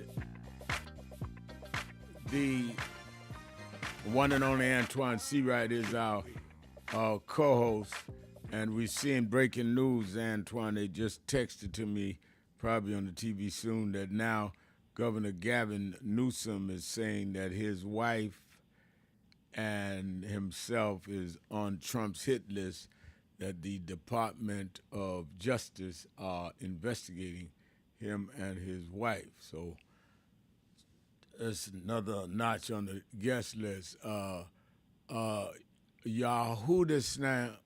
Yahuda is named. It says the father of Kamala Anthony said that, and his so-called defense attorney called them not to get in touch with Ben Crump or Reverend Al Sharpton. It's unreal, funny business going down in Texas. Well, I heard from, my office heard from a family member just Friday, which is why we've not been involved. We're looking into it now after the this verdict, all-white jury. But, you know, people had asked me about it, and I told people, I've been out here decades. I do not get involved with cases unless the victim's family asks me to get involved or if the person asks me to get involved. And that goes for National Action Network. You know, they used to say I was an ambulance chaser. Sometimes I was the only ambulance. You call the ambulance, sometimes they don't come. I'll show up, but I ain't showing up unless I'm called.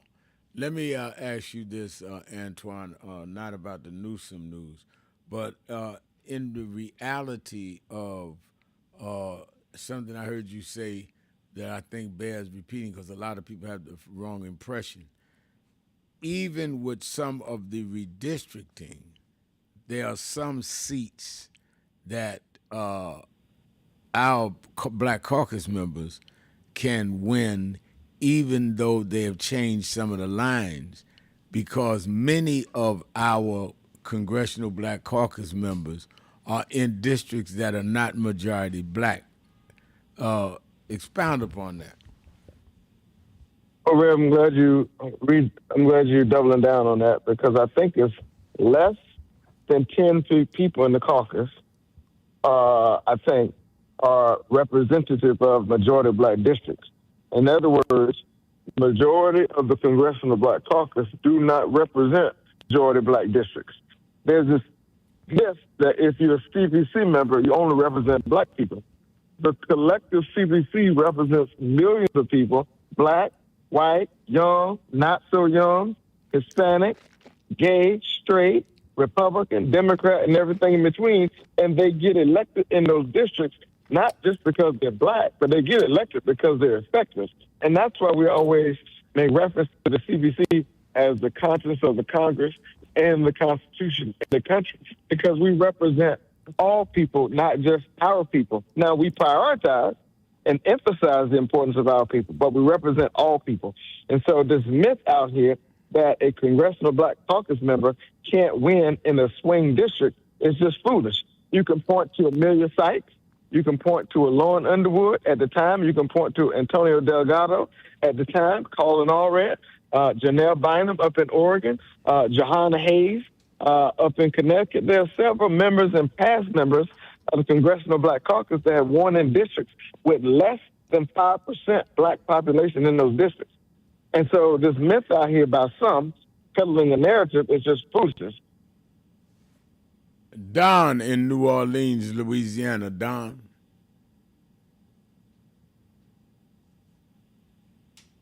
Is Don there? Yeah, very good afternoon. I would choose for my three soul sisters, Florence Ballard of the Supreme Success, Tammy Terrell of the hits duets with Marvin Gaye, and Minnie Riperton with her 5 to 7 octave range. Those are my three soul sisters. You thought that one out. You thought that one congratulations out. That was interesting. Very good. Yes, sir.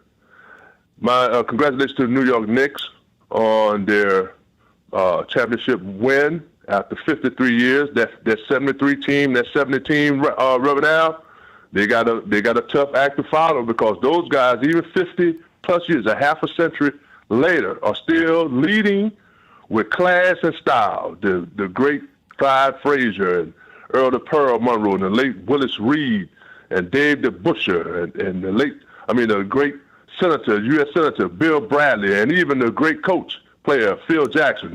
They got a tough act to follow. Yeah, and next year, I was talking. Al, I was talking. You know, I was at courtside on last week, and I was talking to Walt Frazier. Walt Frazier looks great, and I mean, really good. A lot of the former players sit on courtside, but Walt is still dressing like nobody else, and he looks great. I remember I was a kid, 73. I was still a teenager, But I remember that like it was yesterday. Sir. And next season, they got a while to celebrate, but all 82 games, Reverend, are going to be playoff atmosphere for the Knicks. Let's see them get ready to defend. That's a tough act to follow. Yeah. But look, quickly, right out these last two comments. The Carmelo Anthony case, if you will, legal case, it has to look at every legal court has to look at the totality of circumstances, not just pick and choose what they're going to admit to the court as evidence. The totality of circumstances. And this issue of we having the first trillionaire, that's paper wealth that I've been reading. You know, paper money is fiat currency. It was President Richard Nixon. We got away from the gold standard. The U.S. dollar was no longer backed by a gold standard. So it was a fiat currency. It was backed by the full faith and trust of the U.S. government. Now let's fast forward that to today. Do we trust this government to back our U.S. dollar, the currency, when you're cutting programs to where even the SNAP program, you know, the return on investment, every dollar spent on SNAP, which helps the farmers, by the way, but this trillionaires, billionaires, and all this stuff, those are social constructs of fiat currency. That doesn't instill trust and faith in our U.S. government when you're creating a trillionaire, but yet people can't have basic housing and affordability, gas, or even bus fare for the rail. So what I'm saying is that the intrinsic value of currency is not there. There's no intrinsic value. The intrinsic value comes in what is utilized. Currency is utilized for real estate and even farming, land. But to make this guy a trillionaire, he's tied into SpaceX. That's on paper. So we have to stop, I hope, learn the economics of what is really happening on the ground. That's why our votes matter. You're talking about a person who has the interest rate, inflation. Look at inflation, and then to top that off with tariffs. I mean, where's the full faith and trust of the U.S. government? Yeah, well, that's for sure. Thank you for your call. You know, Antoine, every time I say that Donald Trump has gone to the edge, he go further. He literally said he likes inflation. He likes it. And he literally said that now this memorandum of understanding that no one has seen or signed that is going to make all of the gas prices drop to a third right away. I mean, he just throws things out there to just get the public feeling, at least his supporters, that something's happening that just is not happening.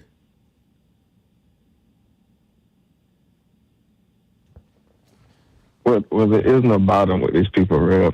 And I think people need to understand that. I also think, and I said this to respectfully to one of your colleagues at MSNBC, that I think they did not properly report on something. So I sent them a message and they ended up calling me. The one thing that people have to understand about Donald Trump is he's not running for re-election. And so there is no consequence to his corruption and to his foolishness. And he doesn't care what people think. He doesn't care about polling. He doesn't care about public opinion. He doesn't care about anything but whatever is in his long-term benefit. So when you say census say you never cease to amaze us, the scary part about it is we're only a year and 6 months in. We have a year and 6 months to go. And ain't no telling what might happen right up between now and then, and the lengths in which he's willing to go through or go to in order to prove a point to the American people that he was here. And I think we all have to keep that in perspective as these things unfold. Let me go to Demetrius in Cleveland, Ohio, WERE. Demetrius. Yeah, thank you very much. Good hearing the conversation with your guest, Mr. C. Wright. I just want to speak on just a few subjects quickly. Concerning the opening of the Strait of Hormuz, I just hope they have a fair policy that the ships that go through, goes to the countries that really need the oil, not just go to the large countries with big economies like United States and England and France, but you got small countries who've really been devastated, because of the strait was closed. The economy has really been devastated. They wasn't able to have any type of transportation. That food prices went up because they couldn't move none of their food, and people can go back and forth to work. So, like I heard on the news today, like the American people was paying maybe $4 for a gallon of gas, but some of those countries it went up to maybe like $10. So it really set them back. So hopefully, once the strait is open completely, those countries can receive their oil and not be put on the back burner. And also I'd like to mention, because of the strait was closed, and I believe the war was unnecessary with Iran. Hopefully, the American public could be reimbursed somehow because of the higher prices people had to pay, for gasoline, and because other products were high for transporting gasoline. So food went up even more than it was already. So hopefully this administration will reimburse the American public, for the extra money they had to spend for the products here in the United States for a war that was unnecessary. And lastly, with the fight that was on in front of the White House from the UFC, I believe, Donald Trump was in a way catering to some people in his base by having the fight there, not just for his own entertainment. Not saying everyone who likes UFC is a Trump supporter, but I believe he felt like, well, this is my reward for some of y'all backing me, and I want you to continue backing me. And I believe he was letting them know that he's with them, and that he want to celebrate his birthday with them, because some of them has been with him all the way, even for some negative policies he put into effect, and some of the tactics he used, to try to intimidate people. So I believe that just shows his future plans as well. He want to use some of the same people, to carry out some of his deeds in the future. So I believe it's just more than just entertainment. It was a reward. He wanted to show some of his backers who he felt like from a certain background that he's with them, and that in the future they should stay with him, because he feel like he have a bond with them and continue what he wants to do in the future. Thank you. All right, thank you for your call, Demetrius. Let's take a break. Shopton, C. Wright, keeping it real. 1-877-532-5797. Be right back.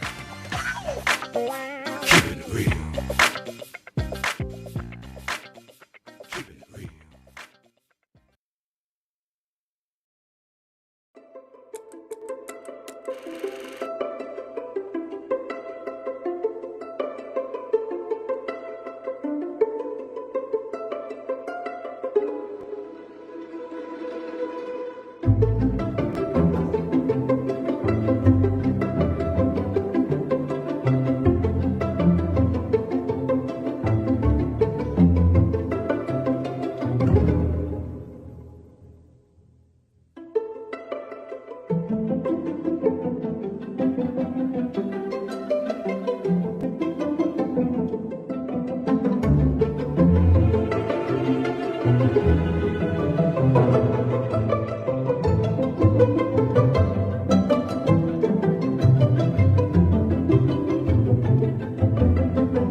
Robert Culp used to do a show with Bill Cosby, I Spy, and he did a documentary on breadbasket, Robert Culp. Oh, wow. You need to see that documentary. It's great. Absolutely. I lived this. I didn't read this. I lived it. I was there. You true to this? I'm true to this. Not new to this. I ain't new to this. Vote to phone true. He was, Jack O'Dell was one of the guys that Kennedy warned Dr. King about. Say he was a communist. Okay, wow. Jack O'Dell and Stanley Levinson. And Reverend brought him in. Nobody else in the movement would deal with Jack. Reverend brought him in. Oh, yeah. Sure. Just us. Just us. But there's stories behind all of it. It didn't just happen. But I am somebody. I may be on welfare, but I am somebody. I may be in jail, but I am somebody. I may be an educator, but I am somebody. Black, beautiful, proud. I must be respected. I must be protected. I am somebody. Come today. I see the Reverend Jesse Jackson is here. Yes. Lord, we thank you for the Reverend Jesse Jackson. Yes. I see the Honorable Maxine Waters is here. Yes. We thank you for Maxine Waters. We see the Reverend Al Sharpton is here. Yes. We thank you.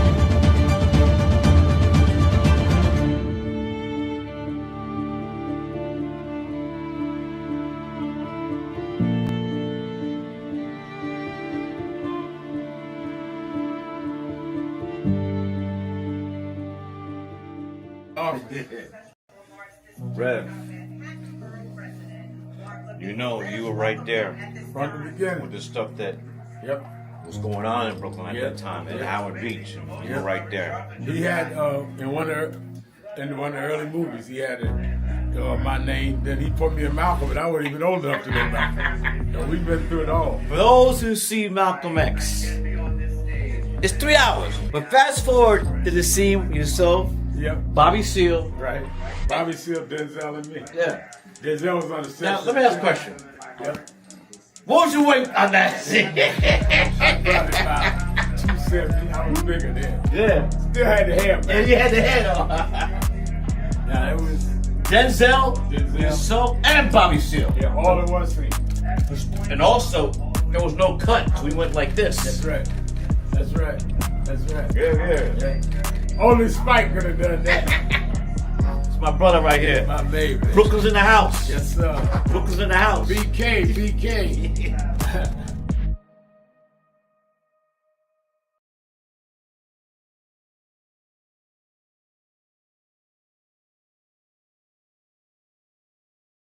Well, thank you, President Dr. Kimber, and to all of you on the board. I wanted to personally make this appeal from National Action Network and Martin Luther King III and Andrea Waters King, that we've been moving around the country organizing to deal with the question of redistricting when they have used the Supreme Court now to redraw lines that will in many ways break up majority black voting districts. It means that they dilute the strength of our community. It will cost probably 19 members of the Congressional Black Caucus. But as important, if not more important, it will not address the needs of those constituents because they don't have a block vote to say we're going to put in somebody that wants to do what is right for us or not. And that does not necessarily all the time mean a black person, but it gives them power. In Memphis, Tennessee, the majority black district congressman supported and reelected several times by the blacks there was a white man named Cohen. So we see this as an undoing of the Voting Rights Act of 65 and the Civil Rights Act of 64. So on August 28th, we've asked people from around the country to join us at in Washington, D.C. for a mass march. We've had some marches and rallies in Mississippi, some in Montgomery and Selma, but we need a national march led by the clergy, led by the faith leaders, like it was in the 60s, that will say it is a moral outrage that we would, in a time like this, disenfranchise wholesale black voters by repealing the Section 2 of the Voting Rights Act and by turning the time back. We've heard from a lot of groups, but we need this to be church-led. National Action Network is appealing to you, the president. Reverend Dr. Boise Kim has been on our board for years and knows this well, and the many of you that are on the board. But we need to send a national message in a peaceful, nonviolent gathering led by the clergy, along with Dr. King's son, and along with his daughter-in-law, and along with other leaders. But it's time to dramatize it. We see the No Kings March. We see everybody out there rallying. Where's our voice when we're the ones being disenfranchised? We're the ones being attacked. And I think that if we would stand up, the people will step up because the people understand the gravity of the hour. And I think that we are called upon at this point in history to do what those leaders of the black church did before our time and in our childhood. So I thank you, President Kimball, for giving me an opportunity to make the appeal to the board itself. You have the information. We're going to have buses from all over the country. Those churches that have buses, we give information. Those that don't, we're willing to help supply them. But we need to show a big number right in the nation's capital. History should not say they stripped us of everything and there was not a national response led by the black church. Thank you very much for these few minutes. Anyway, who is this 33-year-old preacher without a church? A number of black New Yorkers as well. He is little more than a pudgy exhibitionist who can be counted on to show up, bullhorn in hand, at every racial incident.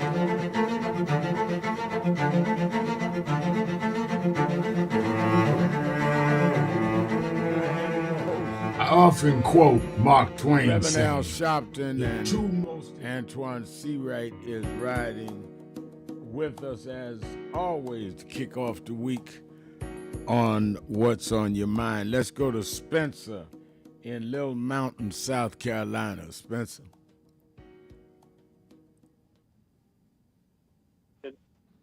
Hello, Al Sharpton. I'm doing good. Look, I just want to point this thing. Could I ask your co-host a direct question? Yeah. Your co-host is Antoine Seawright. Correct. Is it all right, Reverend Al, if I asked him a question? Yeah. Okay, now listen to this. The question is, when our president and his personal lawyer, Todd Blanche, designed a fund to repay our country mistreated citizens. Now, here's the question, Seawright. Why didn't our black congressmen and our black senators and our black civil rights people, why didn't they come right back and attach the slavery victims of America? We would have rolled the back of this fund to find out where is our funds at. Everybody seemed like they done forgot this or whatever. So, Mr. Seawright, is what I just asked you, do it make sense, or are we going to go into a commercial? Let me say this to you in a very simplified way. I appreciate the direct question. Because we don't have the power to do it. First of all, that was illegal because Congress controls the power of the purse. So when the president announced that, it was illegal, unconstitutional. And when the Congress decided they were not going to do that because they were not going to reward insurrectionists and white supremacists, that was a bipartisan agreement. We had no ability to attach anything. The only thing we had the ability to do is fight against it, because you cannot govern if you do not win, and losers do not legislate. That's the short and simple answer. And even if we did have the ability, it would have been malpractice for us to attach to that fund, because guess who controls the power in Washington? Guess who would have controlled that money? And so we could attach whatever we want to it, but it did not guarantee that our people were going to see a balance of that, because they got to decide, or would have gotten to decide, who sees the money. Yeah, well, and the panel he was going to have to decide that reported directly to him. There was no kind of jurisprudence or legal mechanism to even pretend it was objective. Okay, but look, let me just bring this up, and this coming from a single elderly black man. You know, every once in a while, you have to open your mouth and start talking stuff. And your answer is out in the audience with people that normally don't even want to fight back. But it hits them and say, wait a minute. My congressman, my senator, civil rights leaders, they fighting for me. You hear what they just doing now? See, what you doing is making the package a fat woman. And people will start thinking. You know what I'm hearing now that's really sad? Is the fact, Democrats got to learn how to... Wait, just a minute, Spencer. Making the package a fat woman, you got to explain. I don't know that expression. That's what that mean. Okay. In other words, you got to make it to be noticed. See, that thing went by so quiet. Maybe, See, I thought I was the up. older guy between me and Antoine. You pull one out I ain't never heard, but go ahead. Okay, but see, that's what you have to do sometime. Even, now watch this, even... Look at the guy, what is his name? Oh, I can't think of this guy's name. And I didn't know it. He was the one that was over a lot of funny stuff that would come on TV. Until lately, his timing, he waited. Now he's got a program now that emphasizes laughter and comedian. What is the guy? I can't think of his name. But anyway, he's got quite a program now. See, what you have to do a lot of times is wait back and just make sure that the fat woman eats. After a while, people got to notice. Then you come out with the proper timing. See, this is one element we could have went in on that knowing during well that we was going to lose. But guess what? The message had to snuck out there like a submarine. Oh, this is how they can come and get the money for non-white people on the suffering they did, us black folks. See? Nobody had thought about that. Yeah, well, I think that all, thank you for your call. I think there are all kinds of tactics, but it's all going to come down to, when it comes to government expenditures and budgets, on who's in charge, has the power, the majority in the House and the majority in the Senate, if you can get it, or who's in the White House. I mean, I think that we could go around the mulberry bush all we want. If we do not get up and organize and vote, we will not get any of what we're talking about, because they will legislate against it. It's really not a hard proposition.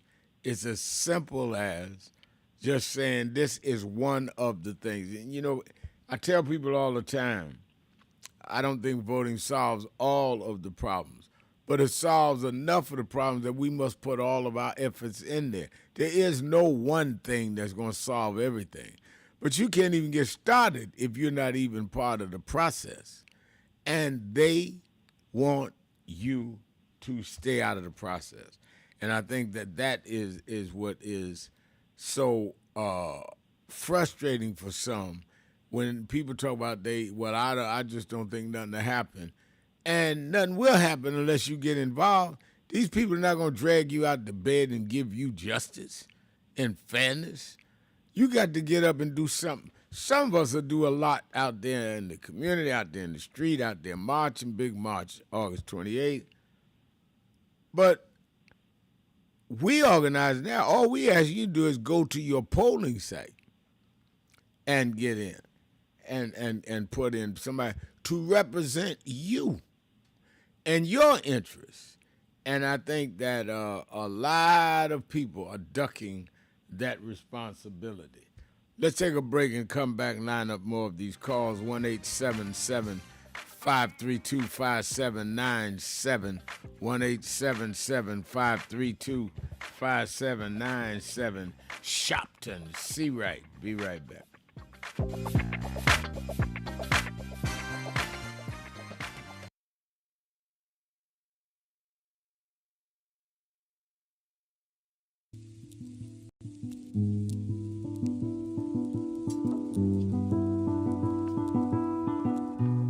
I had a thought this morning that I wanted to share with you about mentorship.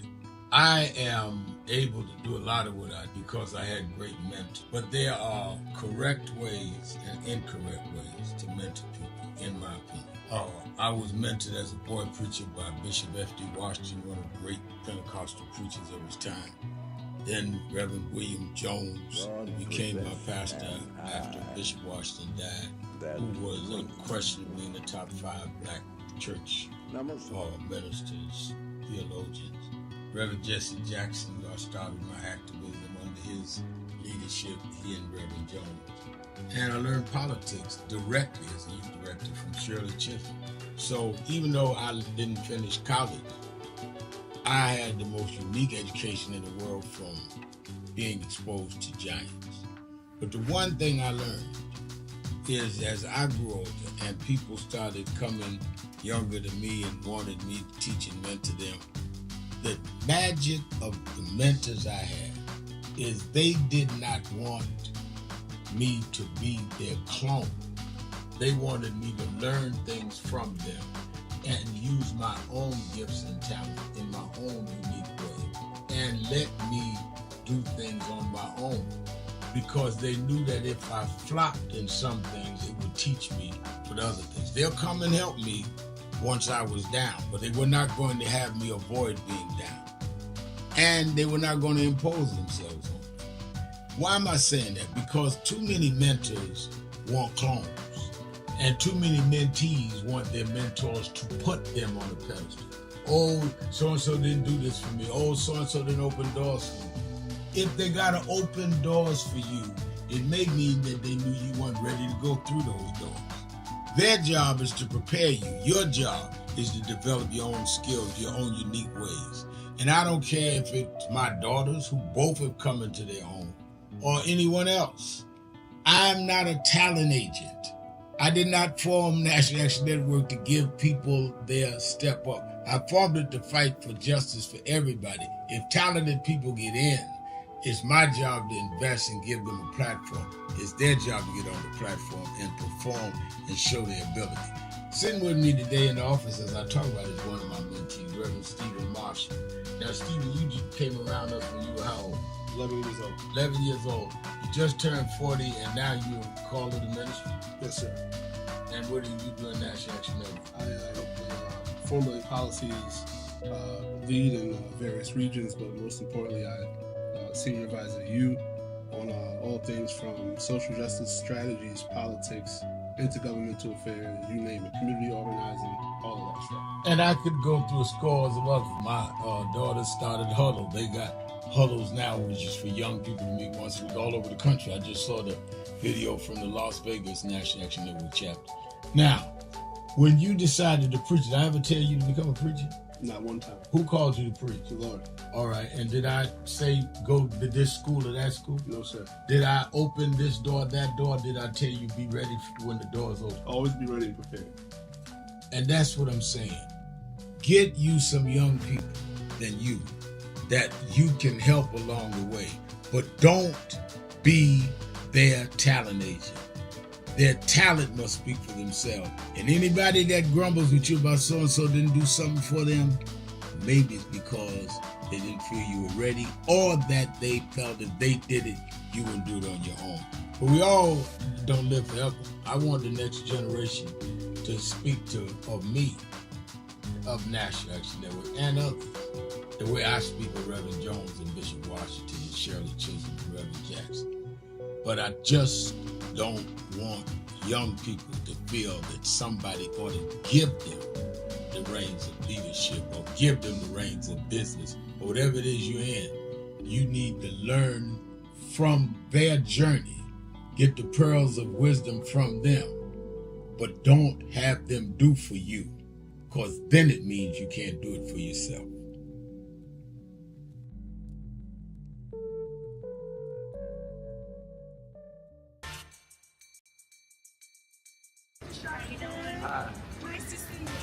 Hey, how you doing, sir? All right. It's Claudette Williamson from Atlanta, Georgia. And the last time I saw Reverend Sharpton was in New York City at Sylvia's. And my sister and I pretended that we needed to go to the bathroom so we could go in and see him and say hi from a distance. I'm okay. You look great. My name is Claudette. New York City was Sylvia's. Oh. My sister told our house, can I get a picture? So we can see. Wave at you, and today I. Lisa? Yes. Oh, the picture. We're her children. Thank you all. Reverend, it's really great to meet you. And were you in?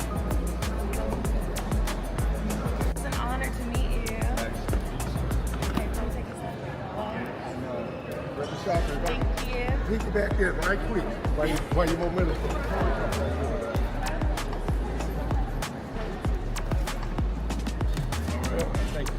One more, please.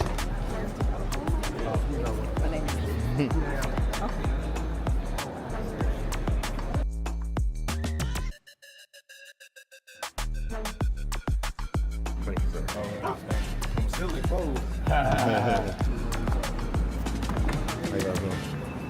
Oh my God. How you doing? Oh, come on, man. I gotta get a photo. All right. Appreciate you, man. Have a good one, man.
This is the first Thanksgiving I'm here in New York.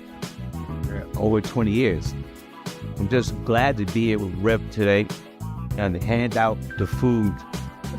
It's a blessing. It's a blessing. It's a blessing. It's Erica Ford, the Peace Doctor in the building. Here at the National Action Network, it's about thanks. It's about giving. It's about gratitude. It's about love. I feel it is important for you to understand that there's work out here to be done. But it starts with gratitude. Keeping it real. I'm your host, Reverend Al Sharpton, and we're back. 1-877-532-5797, 1-877-532-5797. Antoine Seawright is our co-host. Let's go to Tiffany in Georgia, WAOK in Atlanta, Georgia. Hello. Hello there. Hey, how you doing? I'm doing well. Sure. Great. So I was calling. I'm thinking in reference to the last caller. I think we was maybe missing the point of what he was making. I think he was trying to say that even though we know that they're going to be that we're not going to be eligible for any of that money, or they're going to tell us that we can't get it or whatever, we still should try. That way, it'll let the community know that the Democrats are trying to do something, that they can see what it is that we're trying to do, and they can actually see what the opposition is. In terms of what money? Well, in terms of him talking about making a request to go after the $1 billion money, whatever the fund is called that Trump was trying to give for the insurrectionists. Yeah, I think he understood. The Democrats are trying to block the money. They're not trying to get that money for us. He's proposing that money for what he calls those that had been targeted by government. He's talking about under the Biden administration or under the Obama administration. So if the Democrats didn't block the money, it's not going to benefit us. And if they did not block the money, it would go through, and none of us would get that anyway. It was clear what they said it was going. It was going to be decided by a panel he chose. And the Democrats and some Republicans objected to it, which is why they pulled the money back. It didn't hurt us at all. No, he understands that. I believe he understands that. It's just the point of for us to be seen as saying we're owed something, and what are you going to do about it? But in order for us to say that you owe us something, that means we would have had to pass and let them get the money. I mean, you can still just make a statement. They did make that statement. They made the statement as to why they wanted to block the money, because they did not feel it would be distributed fairly. And they had a couple of Republicans agreed with them, said it's unprincipled. But you cannot just sit there and let them pass it and then make the statement. They didn't have to make the statement after the fact. They made it before the fact and got enough to stop that payment as it was.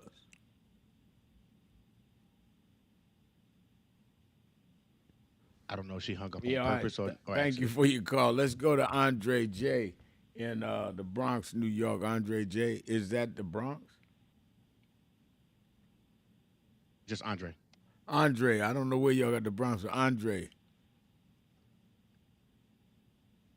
Is Andre there? I don't hear anybody. Give me Keith in Atlanta then. Keith, you keeping it real with Al Sharpton.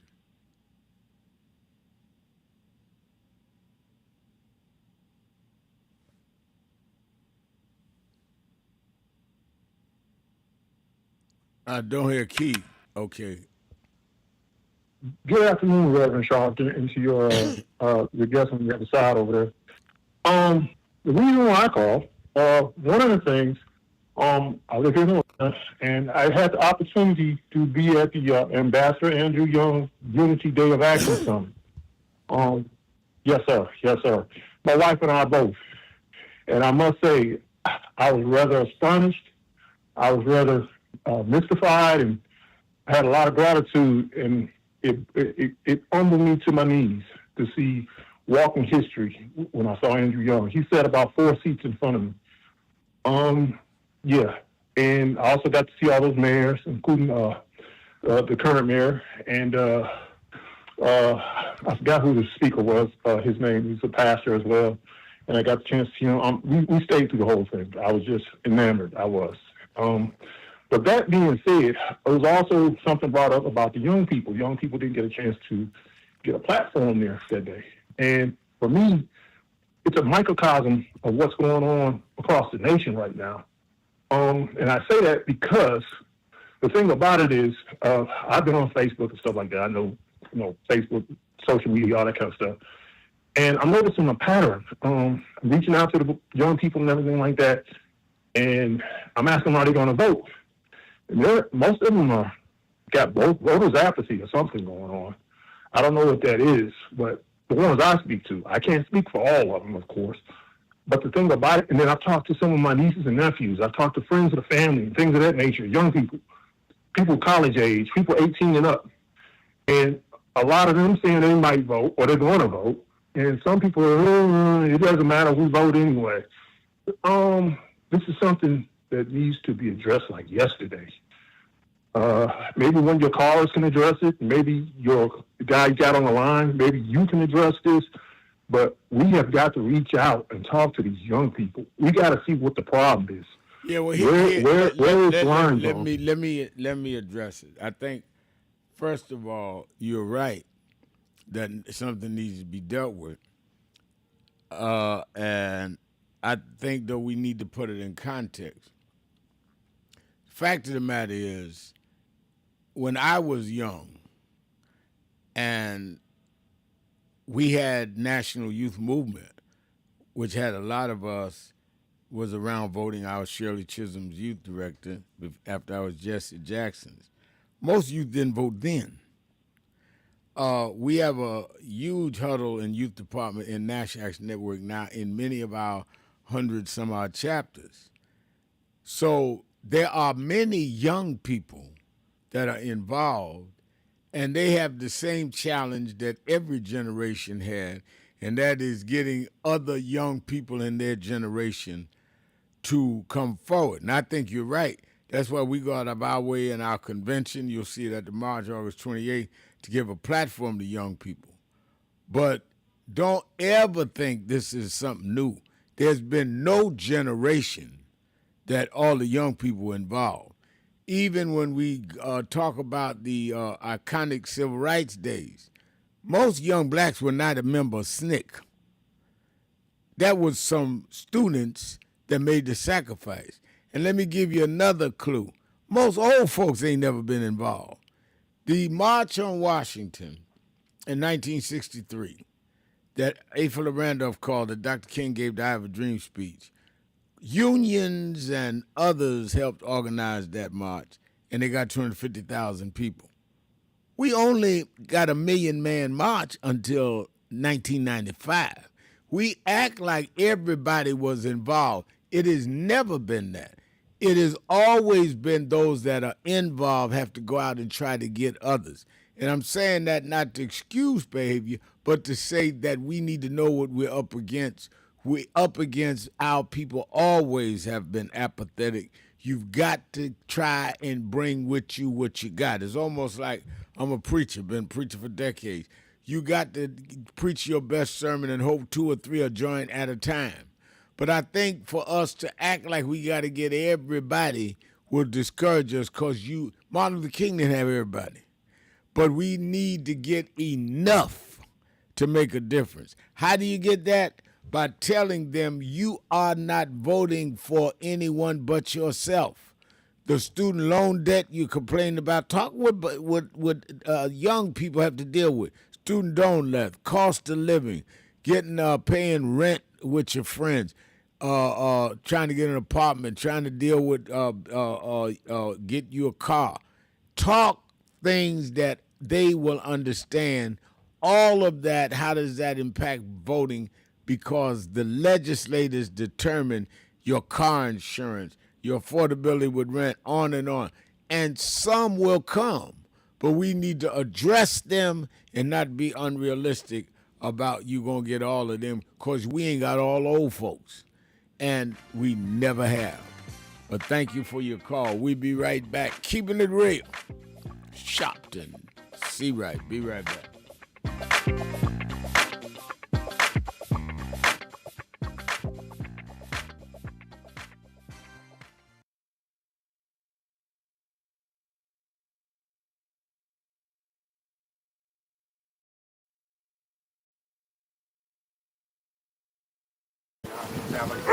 We have a short visit, so we just wanted to greet you all and thank you for allowing us in. Yes, sir. We want to really go. Yeah, we was here. They were on the plantation. Our family was on the plantation. Wow. And that's, of course, that's the slave house. That's one of the slave houses. Sir, it's been 13 years. That's right. Good to How see you been? Doing fine. Good.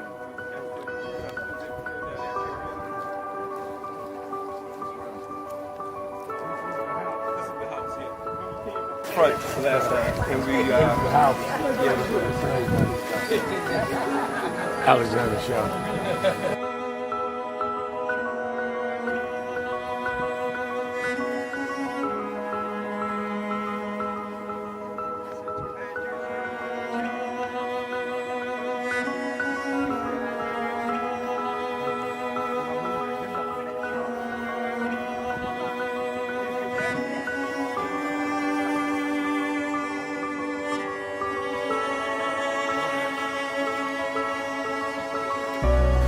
How many slaves were staying there? I have no idea. This is where they would have a slave. Yeah, that's when exactly. That was exactly.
The two people that most influenced my life were from South Carolina, James and Jesse. Jesse right up the road with me. I went over his mother's funeral. Jesse walked me to my mother's casket. Wow. To South Carolina. That's the balance of my life, James.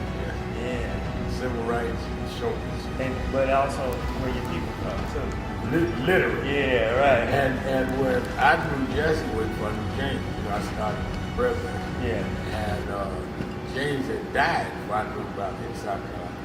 Oh, really? Yeah. James died December 25th. He died Christmas Day, 06. And they came to do the story for February of 07.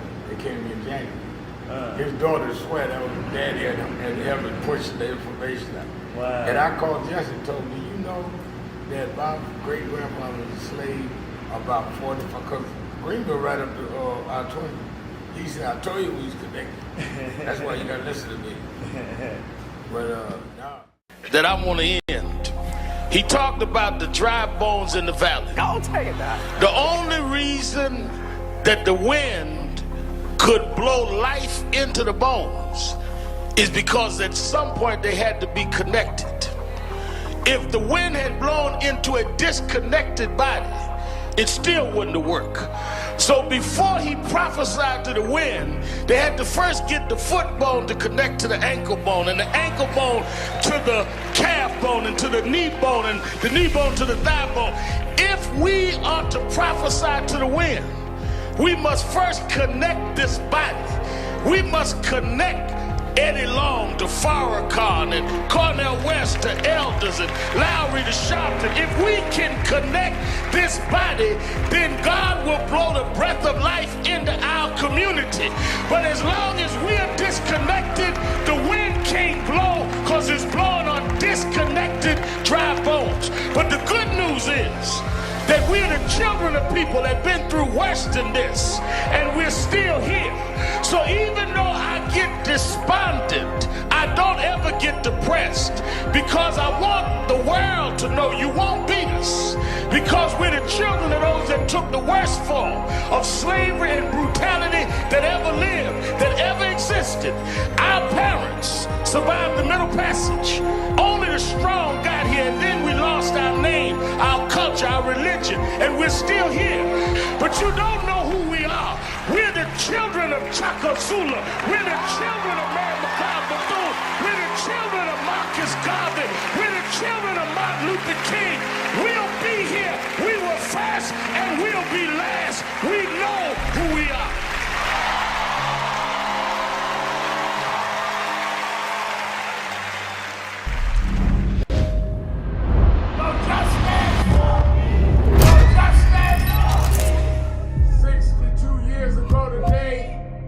Martin marched in Washington. 62 years later, the dream is not dead.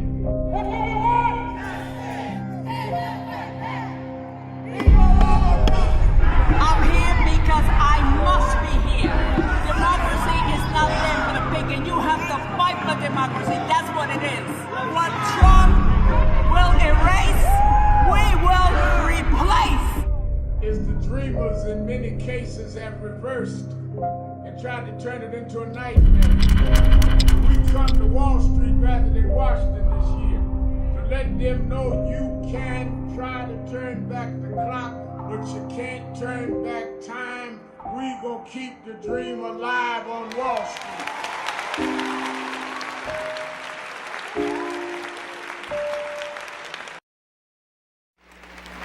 Reverend Sharpton, how do we begin to make peace with our past? I don't think it's our obligation to make peace with our past. I think it's our obligation to learn from our past and to understand that soon we gonna be the past. I mean, a lot of us act like we gonna be permanent and that the past is the past. If we draw on the strengths of the past and uphold the dignity and the I'm your host, Reverend Al Sharpton. Antoine Seawright is our co-host. Don't forget, every Saturday and Sunday, Politics Nation with Al Sharpton, live at 5 p.m. Eastern Time on MS Now. Had two great shows this weekend. Some of the Congressional Black Caucus members were in town and came in studio, from Senator Booker to Congresswoman McClellan to you name them. We had them on this weekend in their appropriate being relating to the facts of particular legislation or situations we were dealing with. So I try every Saturday and Sunday to get people that are in the thick of what it is that the nation is dealing with and let them talk about it. I watch some talk shows that they only get experts, their friends, that are analyzing things that they're not on the field dealing with. I want to get those in office and challenge them. I want to get those in position and have them tell me, well, why are y'all doing this? Why can't we do this? I don't want no theory. I want somebody in practice. And that's what I do every Saturday and Sunday, 5 p.m. Eastern Time on MS Now. And on Saturday mornings, you that are in the New York, New Jersey, Connecticut area, you can be with me for the Saturday Action Rally every Saturday morning. We've been the last couple of months at the historic Mother Amy Zion Church, and we have our headquarters just about ready, staff moving in. We're just waiting on the certificate of occupancy so we can announce rallies there. But this coming Saturday for Juneteenth weekend, we will be at Mother Amy Zion, 137th and Lenox, and for you that have been part of the fundraising drive that answered my pledge, my call for pledges of 500 or more, we're going to let you go over in small groups. We'll take you over and let you see the headquarters. So we want people to have a great experience on Juneteenth weekend. You that are not in the New York area can watch it live on Impact Television, or you can watch it on www.nationalactionnetwork.net live stream, or on YouTube/NAN. And of course, August 28th in commercial breaks, I've been talking to a lot of people around the country that are getting geared up now, saying, yep, I got to start getting my buses ready. We must make August 28th a huge day. It would be, look at all those people that came out to watch a cage fight, and you are not getting ready to come for a civil rights fight. Oh, we need to be right there. They had estimating 100,000 that came on the mall that couldn't get in the White House to see the fight. We need to be standing up about affordability, standing up about them taking back DEI, standing up about our being redistricting victims all over the country. All roads lead to Washington on August 28th. Sign up now at www.nationalactionnetwork.net. Antoine, before I go back to the phone, what are some of the pending legislative and policy issues that are right upon us now that people in radio land ought to be paying attention to?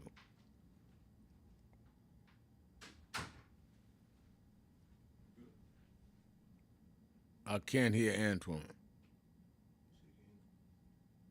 Huh?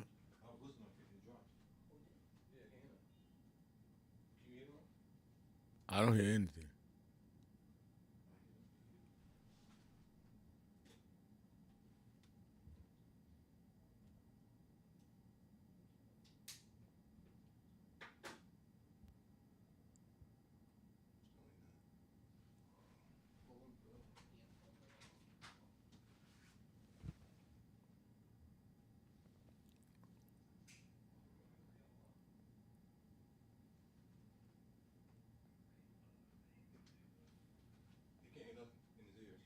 What?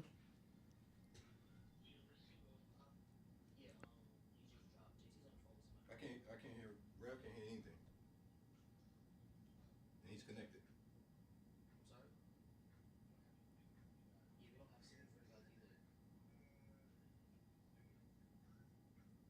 What do you want me to do? I disconnected.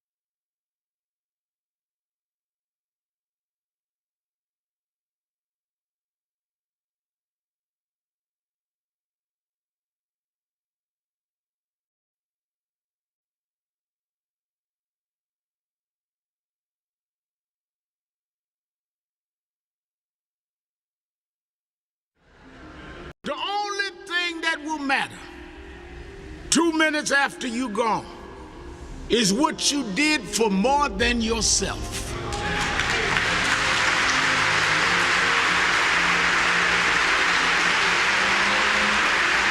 Think about this.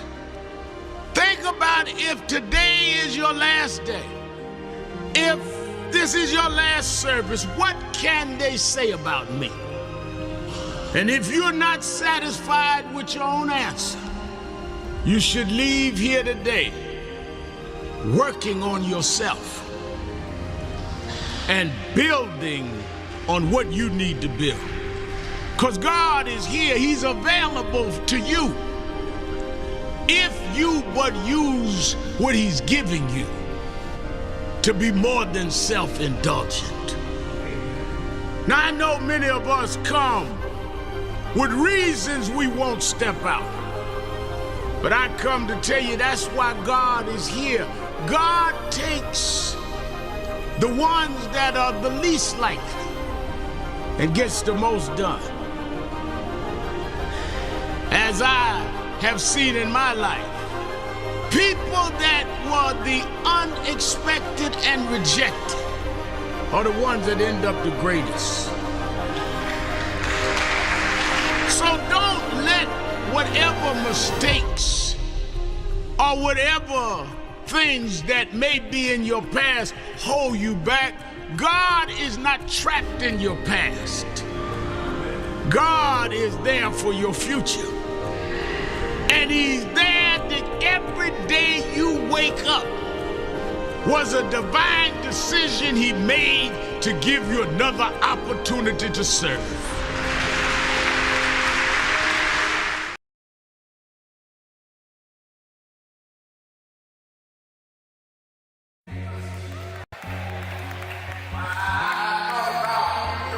Look at everything. I went a couple of nights to go to the Knicks game. They lost. Last night I said I'm not even going down there. I'm going to go to bed. I got to fly to Hampton on to Chicago. And by halftime I said, man, they ain't gonna win this game. They down 29 points.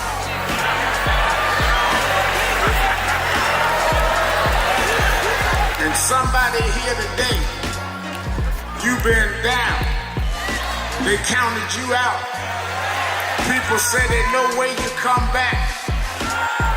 But I come to tell you, don't quit.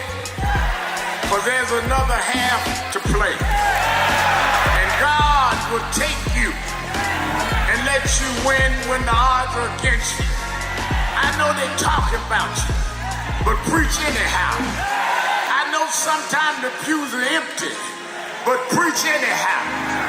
And when you get up almost where you could win, I looked at it last night and Brunson took the shot. It looked like it was going in to win the game, but the shot hit the rim and all hope was gone. But then an African named Boyd OG just stretched through the crowd and he tipped in the winning shot. If you hold on, God will tip your win.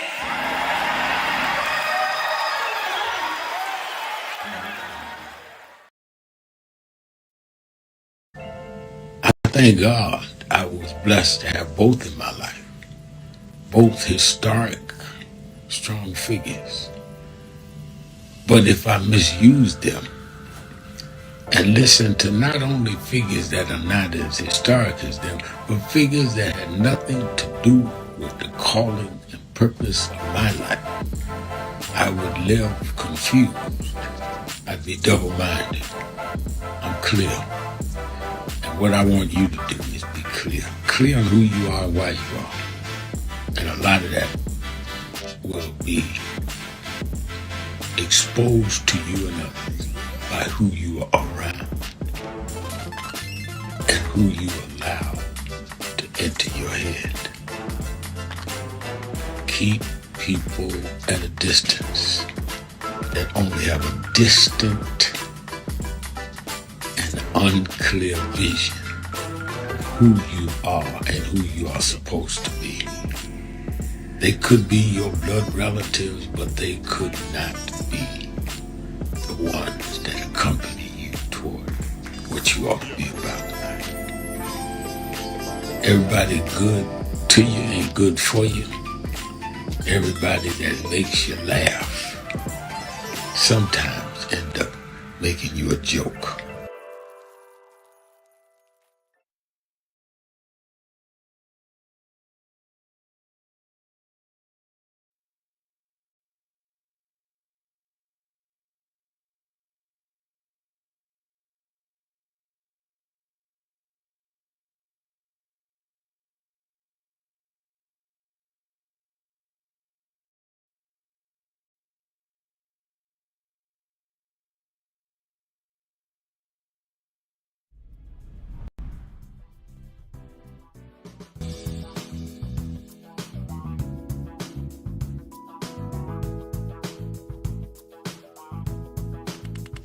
This is the first Thanksgiving I'm here in New York. Over 20 years. I'm just glad to be here with Rev today and to hand out the food. It's a blessing. It's a blessing. It's a blessing. Peace. Erica Ford, the peace doctor in the building. Here at the National Action Network, it's about thanks, it's about giving, it's about gratitude, it's about love. I feel it is important for you to understand that there's work out here to be done, but it starts with gratitude, it starts with giving, it starts with peace, it starts with love. Let's go. Before we feed our family, we got to make sure that we feed the community. That's right. That's what it's all about. We got to come with sharp phones. You come and you make sure you show up, serve the community. That's what it's all about.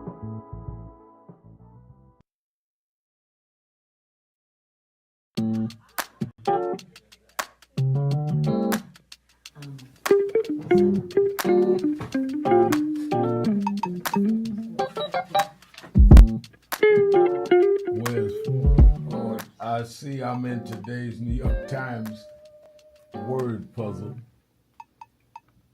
and they're asking what is Al Sharpton's title for short. It's Rev. I didn't know everybody knew that, but people in the New York Times